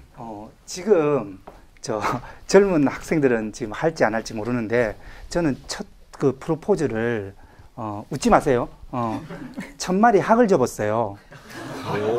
그래서 그거를 제 여자친구한테 줬는데 너무 나는 마음을 담아서 그걸 줬는데 받는 사람이 너무 이상하게 받는 거예요. 그래서 그게 왜 그러냐 그랬더니 일본에서는 1000마리 학이 병상에 누워서 회복 안 되는 사람이 그 회복을 하라고 그 의미에서 주는 거기 때문에 그거를 줘도 아무런 감동도 없더라고요. 그래서 저는 한 달 가까이 접었던 것 같아요. 그래서 인생에 있어서 일본에 가서 가장 후회했던 게 그 일인 것 같아요. 근데 그걸 미리 알았으면, 근데 그때는 너무 서운했거든요. 근데 지나고 나니까 일본에서는 그렇다는 걸 알고 나니까 거기에 대한 문화가 이렇게 차이가 있구나. 그래서 이해를 하면서 지금 이렇게 그냥 웃으면서 얘기를 하게 됐습니다. 근데 이석구 씨, 저 같은 경우는 또 역으로 또 좀 반대되는 경우라고 생각하는데 아까 말씀하셨던 젓가락을 이렇게 한다든지 아니면 뭐 자기 국그릇 이런 것들이 예전에 집사람을 만나기 전에는 그것이 이제 한국 스타일이 굉장히 당연한 것이었는데 집사람과 오랜 생활을 하다 보니까 오히려 이제 밖에 나가서 누군가가 젓가락질을 하는데 거기다 이렇게 도움을 준다든지 그런 게 굉장히 싫어지게 되고 국그릇도 다 같이 옛날에 퍼먹었었는데 내 국그릇이 있으면 좋겠다라고 그렇게 변화하고 있는 거를 느껴요. 사실은 실제로 그렇게. 식기에 대한 소유욕이 계신 거예요. 근데 정말 이렇게 변화하는 게 다 부부 같은데요. 박정현 교수님, 국제결혼 커플이 오해나 갈등을 피하기 위해서는 그럼 어떻게 하면 좋을까요? 먼저 가장 중요한 게 오해가 많이 발생하는 게 서로의 얼굴이 비슷해서예요. 예를 들어서 상대가 그 미국인이라든지 예를 들어서 뭐 외국 사람 같으면 얼굴이 다르기 때문에 아, 우리하고 다르겠지. 그러면서 이해를 하려고 생각을 하는데 네. 얼굴도 비슷하고 또 이야기를 하다 보면 이야기도 통하고 그러니까 비슷하다고 생각해서 우리 문화를 뭐 억지로 강요하게 되는 것 같고 그래서 오해가 발생하는 것 같고 또 두 번째는요. 우리 문화가 더 낫는데 아니면 일본 문화가 더 낫는데 라고 약간의 자기 문화에 대한 그 우월주의를 가지게 되면 이 사랑과 인간관계라는 거는 평등해야지 이게 잘 가거든요. 근데 그렇게 되면 상하관계가 되기 때문에 반드시 그 균열이 생기게 돼요. 그래서 이런 우월하다는 생각을 먼저 버려야 되고 그리고 마지막으로 예민한 문제들은 우리들이 지금 당장 이걸 해결하려고 하지 말고 시간을 가지면서 천천히 이제 가면서 익숙해지면서 그게 자연스럽게 그게 극복이 되기를 바라는 수밖에 없는 것 같아요. 예, 아주 핵심적인 말씀을 해주셨습니다. 서로의 다름의 차이를 인정하고 누가 우월하다 이런 생각을 가지면 안 된다. 또 예민한 문제는 시간을 두고 천천히 생각을 한다. 바로 이런 자세가 이 커플들 세 커플들이 서로 다른 문화적 차이를 넘어서 오랫동안 결혼 생활을 화목하게 이뤄온 비결이 아닐까 싶습니다. 정말 비슷하게 생기니까 당연히 이해할 거라고 생각을 더 하게 될 것 같아요. 다른 국제 결혼에 비해서. 그죠? 네, 외모가 뭐 서양인이나 이랬다면 조금 더 이렇게 생각을 할 텐데 너무 닮은 것도 또 그렇네요. 지금까지 어려운 점만 얘기해서 국제 결혼 나쁜가 생각하시는 분 설마 안 계시죠? 장점 얘기해 보려고 해요. 장점은 뭐가 있을까요? 왜 이렇게 오래 걸리죠, 시간이? 아까부터 계속 이야기하고 있습니다만 우선 교수님. 언어하고 네. 문화를 정말 결혼하면 더 깊이 공부할 수 있습니다. 더 깊이. 그러니까 학생 단계보다 훨씬 넘었고 지금은 저는 이게 한국에서 살고 있고 아내 한국 가족하고 친척으로서 살고 있기 때문에 그 깊이에 있는 한국 문화, 한국 사람의 심정 을 알 수 있습니다. 그러니까 깊이가 아주 깊어졌습니다. 그렇네요. 그냥 언어도 언어의 뉘앙스라든지 그런 걸 알게끔 된다는 게 얼마나 깊이 아는 거예요. 네, 이석호 야마구치 부부 같은 경우는 저 같은 경우는 이제 물론 이제 한국 사람하고 결혼을 안 해봐서 국제 결혼이 진짜 장점이 뭔지는 잘은 모르겠는데, 그러니까 제가 아까 처음에 말씀드렸다시피 한국을 벗어나기 전에는 세상의 중심이 한국이고 저였던 것 같아요. 그러니까 이제 국제 결혼을 하고 외국 사람을 만나면서 그리고 같이 살면서 느끼는 것이 이렇게 굉장히 다른 사람도 있고 다른 생각을 가진 사람들도 있고 그리고 문화적인 다양성을 훨씬 더 이해하고 오픈마인드가 되는 그런 것들이 정말로 제가 봤을 때는 국제결혼의 장점이라고 생각을 하고 그런 것들을 자녀들한테 더 전해줄 수 있는 그런 기회가 많다. 그게 굉장히 장점이라고 생각합니다. 네, 김정열 씨와 아베 유미코 씨는 어떻게 생각하세요? 저 같은 경우는 이제 부부 생활을 하다 보니까는요. 여행 다닐 때 굉장히 편리하고 좋았어요. 해외여행이나 이럴 때 좋았고 또 아이들이 아까도 말씀드렸다시피 동시통역 네이티브 스피커가 되더라고요. 동시통역을 할 수 있더라고요. 특별하게 지도 가르치질 않았는데 알 수 있어요. 그러니까 일본에서 어려운 말이 있거든요. 시에키 동사라서 상당히 배우시는 분들은 어려워요. 근데 아이들이 아주 어렸을 때 해도 되는지 모르겠어요. 다베 사세 때 이런 말을 자동으로 쓸 수 있는 거예요. 우리는 배우려면 굉장히 어려워요, 이게요. 그걸 자동으로 하게 되더라고요. 여행 다닐 때 편하다고 말씀하셨는데 여행 다닐 때 상당히 편해요. 일본 여행 말고 다른 해외 여행 다닐 때도 편하다는 말씀이시죠? 당연히 편해요. 일본 상대할 수가 있으니까요. 그리고 저기 싸울 때 있잖아요, 역시. 싸울 때는 진짜 제가 무슨 말 하고 싶은데 남편이 그렇게 일본어는 그렇게는 잘하지 않으니까 제가 한국말을 하게 되잖아요. 한국말이 여기 핀핀 돌면서 말 안 나오는 거예요. 먼저 역가는 말 좀 하고 싶기도 하고 나쁜 말도 조금 하고 싶기도 하는데 말 안 나오니까 그래서 서로가 상처를 받지 않은 것 같아요. 제가 이야기 안 하니까 남편도 마찬가지고 심한 말 안 하게 되죠. 그렇죠. 그래서 그렇게 깊은 싸움을 할 수가 없기도 하고, 그래서 그렇게 싸움 많이 안 한 것 같기도 해요. 집에서 진짜 큰 소리 난 적 없으시겠어요? 조용해요. 아유, 그러세요. 살짝 지금 자랑하셨는데 그러면 일본 아내, 한국 아내의 장점, 한국 남편, 일본 남편의 장점 좀 한번 알아볼까요? 겐코 교수님부터 해주세요. 한국 안에 장점. 네. 제가 볼 때는 물론 그것도 개인 차이는 있습니다만 일본 여성은 상냥하게 좋습니다만 그거에 비해서 한국 여성의 좋은 점은 그 애정의 강함이라고 생각합니다. 그래서 그거는 어떨 때는 약간 그 무섭게 간략하게 나오기도 하는데 그거는 그래도 정말 모선로서의 강함이 있기 때문에 나오는 거고 그 애들도 그런 걸 알고 있기 때문에 그 교육적으로는 아주 강하게 확실하게 교육할 수 있는 것 같습니다. 좀 정이 있죠. 정이 있습니다. 네. 네, 그런 일본 남편의 장점에 대해서 김경숙 씨 한마디 부탁드립니다. 남편은 한국 남자들하고 다르게 허풍이나 과정이 없습니다. 항상 있는 그대로 말하는 대로 믿으면 되고요. 또 여행이나 어디를 갈 때 항상 정확한 스케줄로 저희를 다 신뢰하게 만들 수 있게 믿고 따라갈 수 있게끔 아주 정확한 계획표를 짜서 저희들을 데리고 다녀서 항상 믿을 수 있고. 예. 일본에서 부모님이 처음에 왔을 때 제가 뭐 마침 여행사 직원처럼 완벽한 계획이 있어가지고 했거든요. 대단하시네. 한국 남자들은 글쎄. 김정현 씨 어떤 여행을 떠나십니까? 어떠세요, 남편 네? 어떤 여행을 떠나십니까? 저는 혼자 그냥 떠나요. 가서 결정합니다. 계획 다 보통 운전하면서 어디를 갈까를 결정하고요. 도착해서 어디에 잘까를 결정해요. 네. 아베 씨 힘드셨겠어요. 그래서 진짜 그 운전하면서 어디 갈까부터 시작해요. 그래서 계획선 거의 없으면서 그때마다 계획을 바꾸면서 그 켄고 씨가 그 가이드 같이 하셨다라고 하셨잖아요. 그 계획도 저도 친구 와서 좀 가이드 같이 다 일정 쓰고 그래서 적거든요. 내 남편한테도 주고 그런 거는 너무 놀랐더라고요. 네. 그러면 한국 남편의 장점은 뭐가 있을까요? 장점? 네. 장점. 그래서 너무 놀라시는데요? 네. 네. 한국 남자는 많이 좀 모르고 우리 남편밖에 모르지만 그렇네요. 음악 좋아하시고 산야하고 다른 한국 분랑 약간 다르게 산야하기도 하고 화가 나지도 않죠.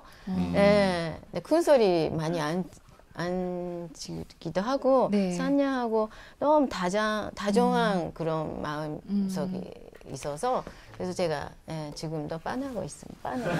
반하고 있습니다. 반하고 있습니다. 근데 그렇게 된 거는 아내의 힘도 클 것 같아요, 김정열 씨. 아내 자랑 좀 해보세요. 그럴까요? 네. 여기 그럴까요? 아직 결혼 안 하신 분들, 일본 여자하고 결혼 안 하면 두 가지만 알면 돼요.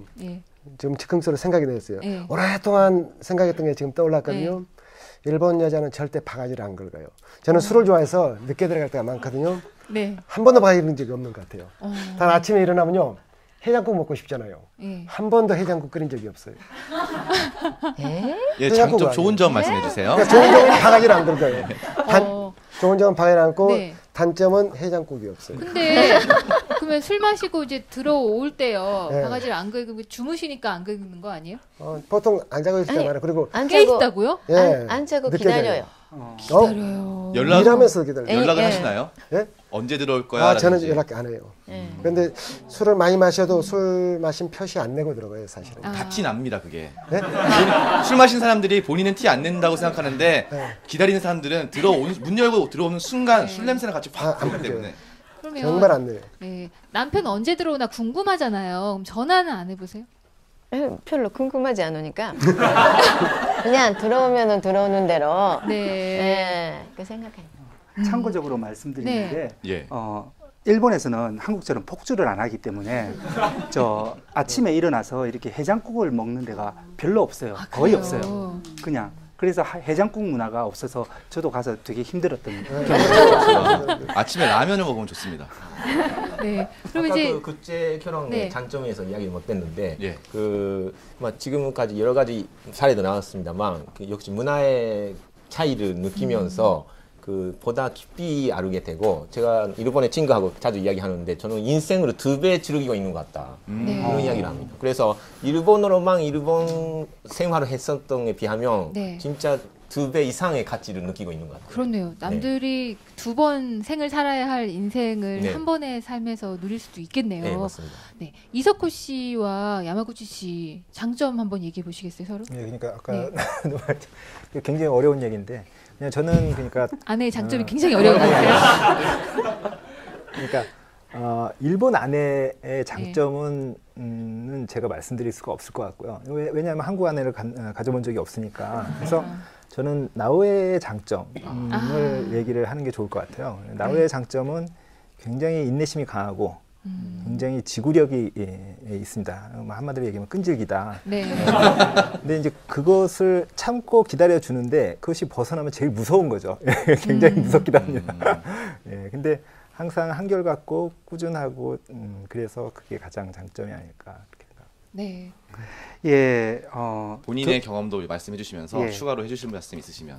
결국에 사랑이라는 거는 한계에 도전하는 것 같아요.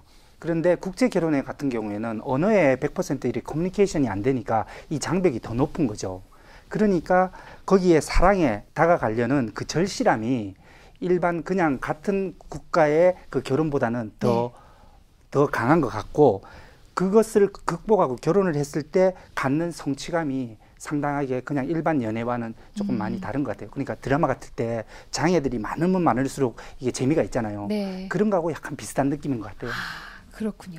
네. 지금까지 세상의 한일 국제결혼 부부와 함께 생각의 차이, 문화의 차이로 벌어졌던 어려움을 어떻게 극복했는지 이야기 들어봤습니다.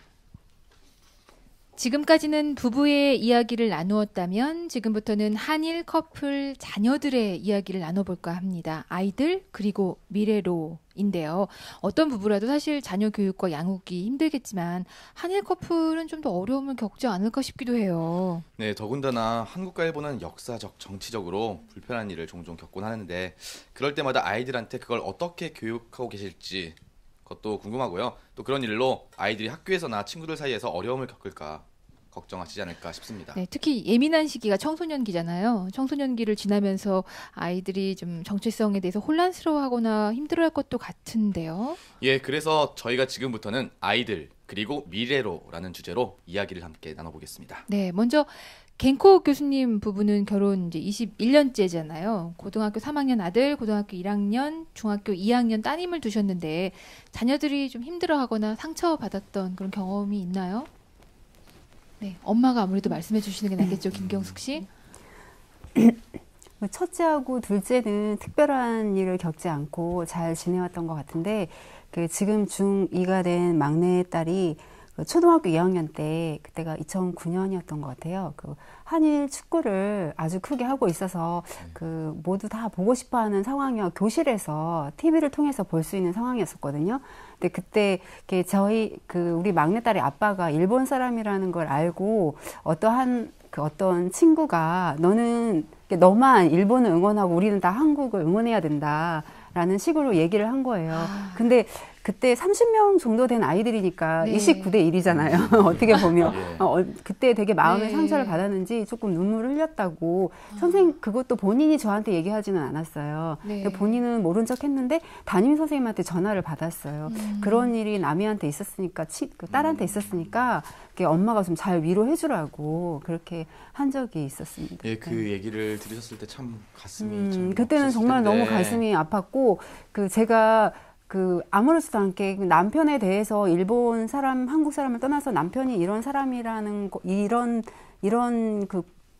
나라 사람이라는 거에 대해서 쉽게 얘기했던 거에 대해서 조금 후회를 했어요. 왜냐면 예. 저는 한국 사람이라서 엄마들 모임에 가도 특별히 아빠가 일본 사람이란 걸 밝힐 일이 없었는데 왜 제가 그런 얘기를 해가지고 이렇게 됐을까라는 그래서 그 뒤부터는 제가 조금 일부러 말할 상황이 아니면 얘기하지 않고 이렇게 지냈던 것 같습니다. 그래서 한국과 일본이 두 나라 간에 조금 미묘한 문제가 있거나 서로의 입장이 다를 때 아이들에게는 어떻게 대처하시고 교육하고 계신가요? 그런 미묘한 정치적인 갈등이나 역사 문제가 우리 한국이나 일본 사람들한테는 조금 크게 이렇게 다가오고 심각하게 받아들여질지 모르는데, 우리 아이들도 똑같은 문제를 받아들였을 때 저희 자녀들 같은 경우는 아빠가 일본 사람이고 엄마가 한국 사람이지만 그 일반적인 한국과 일본 사람들이 생각하는 것만큼 심각하게 생각하지는 않아요. 네. 그래서 저는 제 의견보다는 전문가들이 말하는 그런 여러 가지 의견이 좀 타당하다고 싶을 때는 그 의견들을 주로 많이 들려주고 네. 애들이 조금 더 합리적이고 객관적인 생각을 가질 수 있도록 많이 유도하는 편입니다. 네. 아빠 입장은 좀 어땠어요? 네, 그때 저도 마음이 예. 아팠고, 근데 우리 집에 안에서는 뭐 그때는 우선은 상냥하게 좀 이야기는 해줘야 되고 했는데, 우리 집에서는 그 뭐 국가라는 개념 자체가 없어요. 그러니까 뭐 아빠는 일본 출신이고 엄마는 한국 출신이고, 근데 단지 태어난 나라가 다를 뿐이고, 네. 애들의 입장에서는 양쪽에 같은 나라 같이 느껴요. 그래서 그런 선을 그리지 말고 그냥 그 좀 넓은 마음으로 받아들여야 된다. 그런 식으로 계속 교육하고 있습니다. 네. 그런 교육을 받으면 이제 아이들 입장에서는 한국이랑 일본 양쪽을 다 이해할 수 있는 좀 더 폭넓은 생각을 할 수 있게 되지 않을까 싶은데, 네. 실제로 좀 세계를 보는 세계관이 또래 다른 아이들에 비해서 좀 더 폭이 넓은가요? 네, 그래서 우리 애들을 제가 볼 때도 그런 한국이나 일본라든지 그런 고정관념이 없습니다. 그러니까 뭐 그래서 나쁘게 보려고 하는 것이 아니라 그냥 순수하게 좀 다를 뿐이다, 그런 식으로 받아들이고, 그리고 더 깊이에 일본 사람들의 마음이라든지 한국 사람의 마음을 자연스럽게 알고 있기 때문에 보다 이해가 깊다고 생각합니다. 그리고 그런 게 다양한 국가에 대한 이해심도 넓고, 네. 뭐 우리 애들도 어렸을 때부터 아프리카의 친구들을 위해서 뭐 뭔가 모금을 해야 된다고 스스로 그런 걸 하기도 하고, 그런 의미로는 큰 마음을 가지는 것은 좋다고 생각합니다. 지구촌 시대에는 굉장히 좋은 능력이 개발되는 거거든요. 그 이석호 씨와 야마구치 씨 사이에 지금 아이가 있잖아요. 네네. 네, 중학생, 초등학생 맞나요? 네네. 예, 어려움 없으셨어요? 글쎄 아직은 아이들이 이제 굉장히 어린 편에 속해서 그렇게 뭐 그런 한일 간의 그런 문제 때문에 뭐 상처를 받고 학교에서 돌아오거나 그런 경험은 없어요. 근데 저는 기본적으로 일어났던 사건들은 뭐 그냥 사실 그대로 알려줘야 된다고 생각을 하고, 그래서 그 취사 선택은 뭐 본인이 하는 본인의 몫이기도 하고, 그리고 저는 이제 제 경험은 굉장히 어렸을 때의 경험이지만, 예를 들어서 마징가 Z라든지 뭐 아톰이라든지 그런 많은 문화적인 그런 것들을 이렇게 받고 자랐었잖아요. 그거 이제 결국엔 일본 만화였었는데, 그런 것처럼 준이나 우리 아이들한테 일본 드라마를 보여준다든지, 그래서 일본이라는 나라는 이런 나라고 이러한 생각을 갖고 있는 나라라는 것을 어렸을 때부터 그냥 이렇게 가르쳐주면 그런 부분에 있어서 그렇게 많은 충격이나 그런 건 없으리라고 생각을 합니다. 네. 김정열, 아베, 유미코 부부 같은 경우 지금 대학생이잖아요. 딸 둘 다요. 전에 청소년기에 정체성 때문에 방황하거나 뭐 이런 일은 없었어요? 지금 생각이 나는데요. 네. 유치원 때 갑자기 유치원? 네, 유치원 때인데요. 갑자기 덕도너구리 땅 이런 식으로 그 노래 부르는 거예요. 그래서 깜짝 저도 놀랐지만, 또 역사적으로 이야기 들으면 들을수록 엄마 일본 사람이 나쁜 사람이야 이런 식으로 이야기하는 거예요. 그래서 그래도 일본 사람이 미안하다고 이야기했냐고 그렇게 어렸을 때 이야기하더라고요. 그래서 제가 미안하다고 하는 사람이 또 있고 미안하다고 안 하는 사람도 있다 이렇게 제가 대답했었거든요.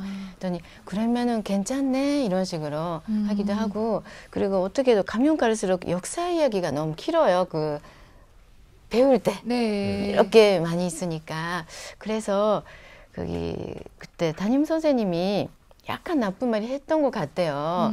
그래서 제가 그 학교 찾아가야 되겠다 이런 식으로 하는 정도의 너무 마음이 아픈 상처를 남기는 선생님 계셨는데, 그때 남편이 그러면은 내가 가겠다 해서 그 담임 남자 선생님이어서 좀 갔던 것 같대요. 그 다음에 그 담임 선생님한테 전화가 와서 너무 죄송했다고 전화 받기도 했었어요. 그래서 계속해서 그런 일을 당하면은 약간 마음이 아픈 거는 계속해서 지금 대학생 됐지만 그런 거 쭉 어렸을 때 좀 남아 있는 것 같고, 그래도 그 지금 일본 문화하고 한국 문화가 진짜 자연스럽게 우리 애가 받아들이고 있어서 그 친구들이 다 부러워한다. 일본어도 잘하고 그 한국말도 잘하니까 부러워한다 이렇게 지금 자랑하고 있지만, 어렸을 때 굉장히 마음이 아픈 일이 많이 있었던 것 같아요. 네.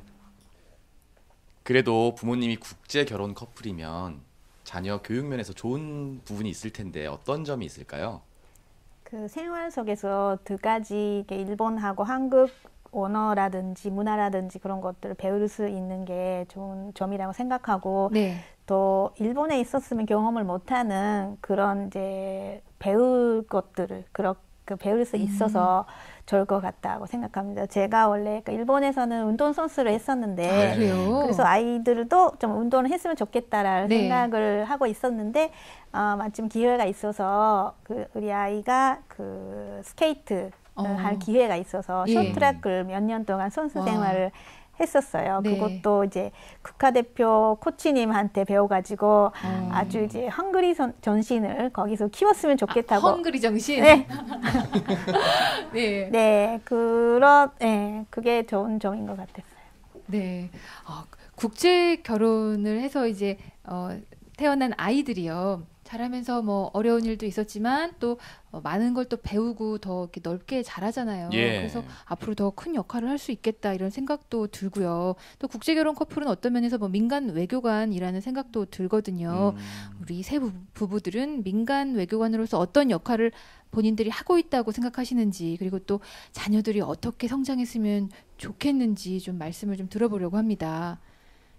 이석호 씨와 야마구치 두 분은 어떻게 생각하세요? 예. 저는 우리의 아이들은 굉장히 축복받았다고 생각을 해요.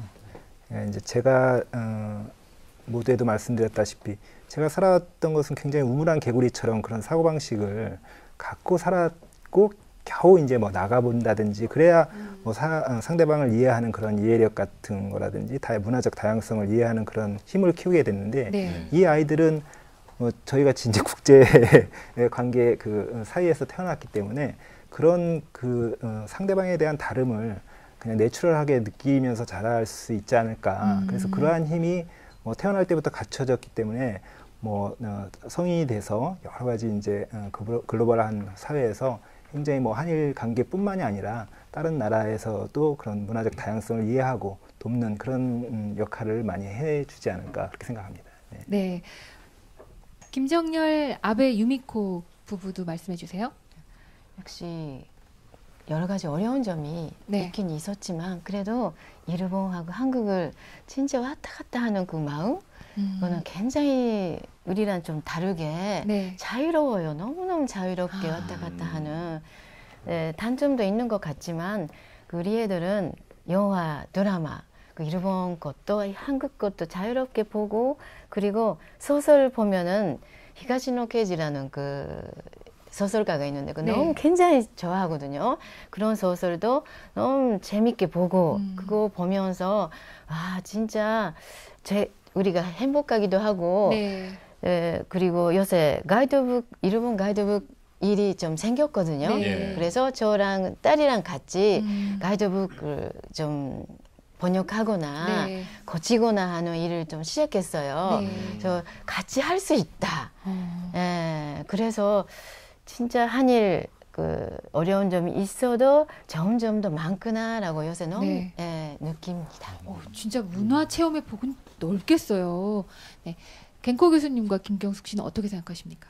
네, 우선 우리 부부가 민간 외교관으로서 어떤 역할을 하고 있는가라고 하면 저는 바로 민간 외교관이라는 말을 저도 지금 대학에서 강의를 하면서 제 제자들한테 일본어 전공을 하고 있는 아니면 교양에서 일본어 듣는 학생한테는 여러분이 일본어를 배우고 사회 진출해서 관련 있는 직업을 한다면 여러분도 바로 민간 외교관으로서의 자부심을 가지고 사회공헌을 해달라고 계속 강조를 하고 있습니다. 네, 저는 그런 역할을 하고 싶고 저도 한국에 있을 때는 그런 역할을 하면서 일본에 가면 일본 친구한테 많이 한국의 좋은 점을 계속 전달을 하고 있어요. 멋지시네요. 네, 그렇게 해야 된다고 생각하고 그리고 우리 자녀들은 아까도 계속 나왔습니다만 이중언어 이중 문화에서 정말 보응력이 있고 어떤 면에서는 제가 자녀가 부럽습니다. 저보다 훨씬 큰 아이덴티티를 가지고 있고 마음을 가지고 있고 언어 자체에도 저보다 한국어를 너무 잘하고요. 네, 그렇게 해서 본인들도 뭔가 잔대도 한일 간의 역할을 하고 싶다는 네. 이야기를 하고 있고요. 네, 그러니까 어린 나이부터 이런 생각을 할 수 있다는 게 얼마나 대단한 네, 일이에요. 축복받은 환경이. 네, 김경숙 씨는 어떻게 생각하세요? 일단 그 한국과 일본 사람이 결혼했다는 거 그 모습 자체가 그 갈등을 빚고 있는 두 나라의 사람들에게 굉장히 이렇게 어떻게 보면은 그 뭐라고 해야 되나 그 다들 지켜보는 그런 상황이 될 수가 있는데 그 너무 크게 생각하지 않고 저희 부부가 행복하게 이렇게 잘 살고 있는 모습 또 그 자녀들이 한국이나 일본을 어떻게 대하는지를 이렇게 보여주는 그래서 정말 그 집의 아이들은 다르구나 아니면 이 부부는 다르구나 이러므로써 한국과 일본이 많이 가까이 갈 수 있구나 하는 거를 이렇게 저희가 이렇게 보여주게 된다면 이렇게 저희가 잘 사는 모습을 보여준다면 행복도 전염된다는 말이 있듯이 점점 그게 이렇게 전염이 돼서 그 작은 우리의 개인 가정이지만 이렇게 일본이나 한국 나라에 이렇게 이런 가정이 많아진다면 많은 네. 영향력을 미칠 수 있다고 생각합니다. 나중에는. 그렇겠네요. 네, 정말 좋은 네. 말씀이세요. 제가 또 마지막 하나 이야기하고 싶은데 지금은 여기에는 한일 국제 가정 커플만 와 있습니다만 이 방송을 듣고 있는 분한테 그 전달을 하고 싶은 것은 그러면 그것을 위해서는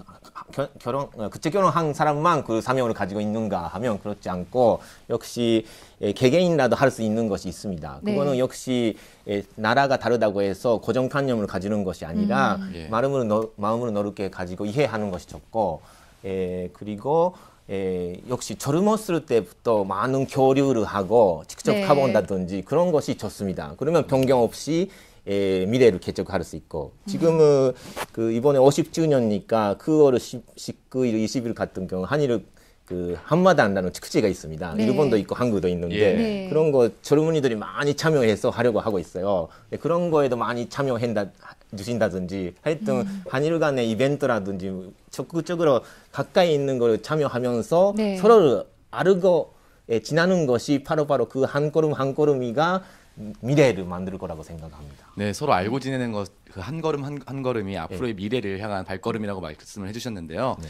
이석호 씨, 야마구치나 오에 씨도 앞으로 두 분이 한국 남자, 일본 여자로서 가정을 꾸리고 행복하게 살고 계시는데 이 관계가 행복하게 유지되듯 한국과 일본이 앞으로 이런 관계를 유지해 나갔으면 좋겠다. 앞으로 이런 방향으로 발전해 갔으면 좋겠다라고 생각하시는 부분이 있으시면 말씀 부탁드리겠습니다. 제가, 저는 여기 계신 분들이 공감할지 어떨지 모르겠지만 제가 느끼는 한일 간은 이 세상에 어떤 나라보다도 많은 차이가 있다라고 생각이 들어요. 그러니까 178개국이 있든 어쨌든 간에 그 나라 중에서 가장 다른 나라다. 근데 아까 교수님께서도 말씀하셨다시피 얼굴이 너무 똑같고 그다음에 어순도 똑같다 보니까 이 사람은 왜 나를 이해하지 못할까 그런 마음가짐으로 이렇게 접근을 하다 보니까 점점 더 벽이 쌓아지고 있는 것 같은데 제가 마지막으로 드리고 싶은 말씀은 아무튼 다름을 인정하자. 그러면 더 넓은 밝은 미래가 펼쳐질 거라고 저는 생각합니다. 네. 감사합니다. 나오에 씨는 괜찮으신가요? 네, 저는 이제 집안의 엄마로서 우리 아이들이 그런 한일 관계 속에서 자기가 좋아하는 분야에서 스스로 행복을 찾으려고 이렇게 노력을 하게 되면 서로 그 두 나라가 또 사이 좋은 그런 식으로 변화가지 않을까 그런 생각 듭니다. 예, 감사합니다. 김정열 씨, 이미코 씨, 네. 앞으로 두 나라가 어떤 관계? 어떻게 발전되려면요, 저는 정치하고는 항시 대립될 수밖에 없다고 생각해요. 그래서 민간 교류를 통해서 자주 만남을 가져야만이 발전될 거라고 생각해요. 그러니까 일본에 가서 보면은 한국에서는 독도 문제를 할 때 일본은 독도 어디 붙은지도 모르는 사람들이 너무 많아요. 근데 여기서는 일본에서 전체가 그냥 보도를 하더라고요. 그래서 정치하고는 항시 대립되기 때문에 민간 교류를 통해서 좀 발전됐으면 좋겠어요. 자주 가셨으면. 네, 저희가 지금까지 한국과 일본의 국제 결혼 커플 세 커플을 모시고 함께 장점과 어려움, 갈등과 오해, 그리고 미래를 향한 희망까지 함께 얘기를 나눴는데요. 박정현 교수님, 오늘 이 자리의 의미를 좀 정리를 부탁드려도 괜찮겠습니까? 오늘 세 분께서 세 커플께서 다 이야기를 해주셨지만 가장 중요한 거는 그 한일 간의 관계가 기본적으로는 개인과 개인과의 관계에서 출발하는 거거든요. 그래서 거기에서 서로의 그 다르다는 점을 먼저 인식을 하고, 그리고 여러분도 오늘 여기서 참여를 하셔서 여러 가지 이렇구나 이렇게 공부가 된 게 있을 거예요. 그런데 그 다른 거를 바탕으로 그 다름을 자주 익숙하게 이렇게 접하다 보면 거기에서 분명히 애정이 생길 거예요. 그런 생기는 것이 결국에는 장래 그 한일 관계를 이렇게 더 가까이 해주는 방법이 아닌가 싶기도 하고, 지금 자녀분들과 마찬가지로 어릴 때부터 이런 양국의 다름을 이렇게 고민하면서 이렇게 겪는 것이 결과적으로 그것도 그 자녀분들의 친구와 주위 분들을 포함해서 여러 가지 이렇게 영향력을 주시는 것 같아서 그게 앞으로 한일 관계가 미래는 좀 밝지 않나 그렇게 생각됩니다. 네, 저도 오늘 함께하면서 그런 생각을 했어요. 말씀 감사합니다. 일본에서는 앞으로 한국어와 한국 문화를 더 많이 배워야 되고, 네. 한국에서는 일본어하고 일본 문화를 더 많이 배우면 서로가 더 가깝게 할 수 있습니다. 언어를 알면은 확실히 더 네. 가깝게 느껴지고 많이 알 수 있잖아요. 네. 네. 오늘 말씀 감사합니다. 그리고 오늘 이 자리를 뜻깊게 만들어주신 일본 호세이 대학 박종현 교수님, 그리고 김정열 아베 유미코 부부, 이석호 야마구치 나오에 부부, 겐코 히로아키 김경숙 부부에게 진심으로 감사드립니다. 그리고 함께해 주신 방청객과 청취자 여러분께도 감사드립니다. 고맙습니다. 감사합니다.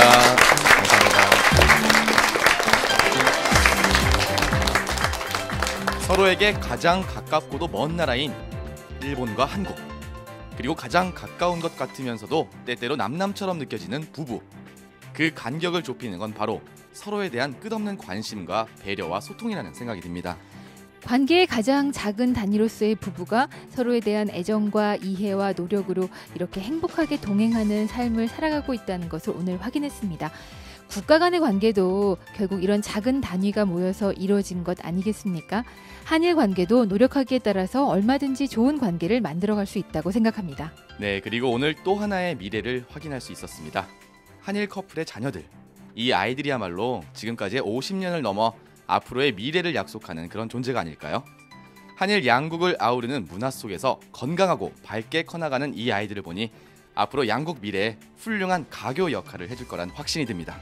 한일 국교 정상화 50주년을 기념하기 위해 KBS와 NHK가 공동으로 제작한 특집 아름다운 동행 한일 차이를 넘어서 여기서 인사드리겠습니다. 지금까지 저는 KBS 아나운서 박주아였고요. NHK 월드 라디오 일본의 아나운서 신의수였습니다. 여러분 감사합니다. 감사합니다.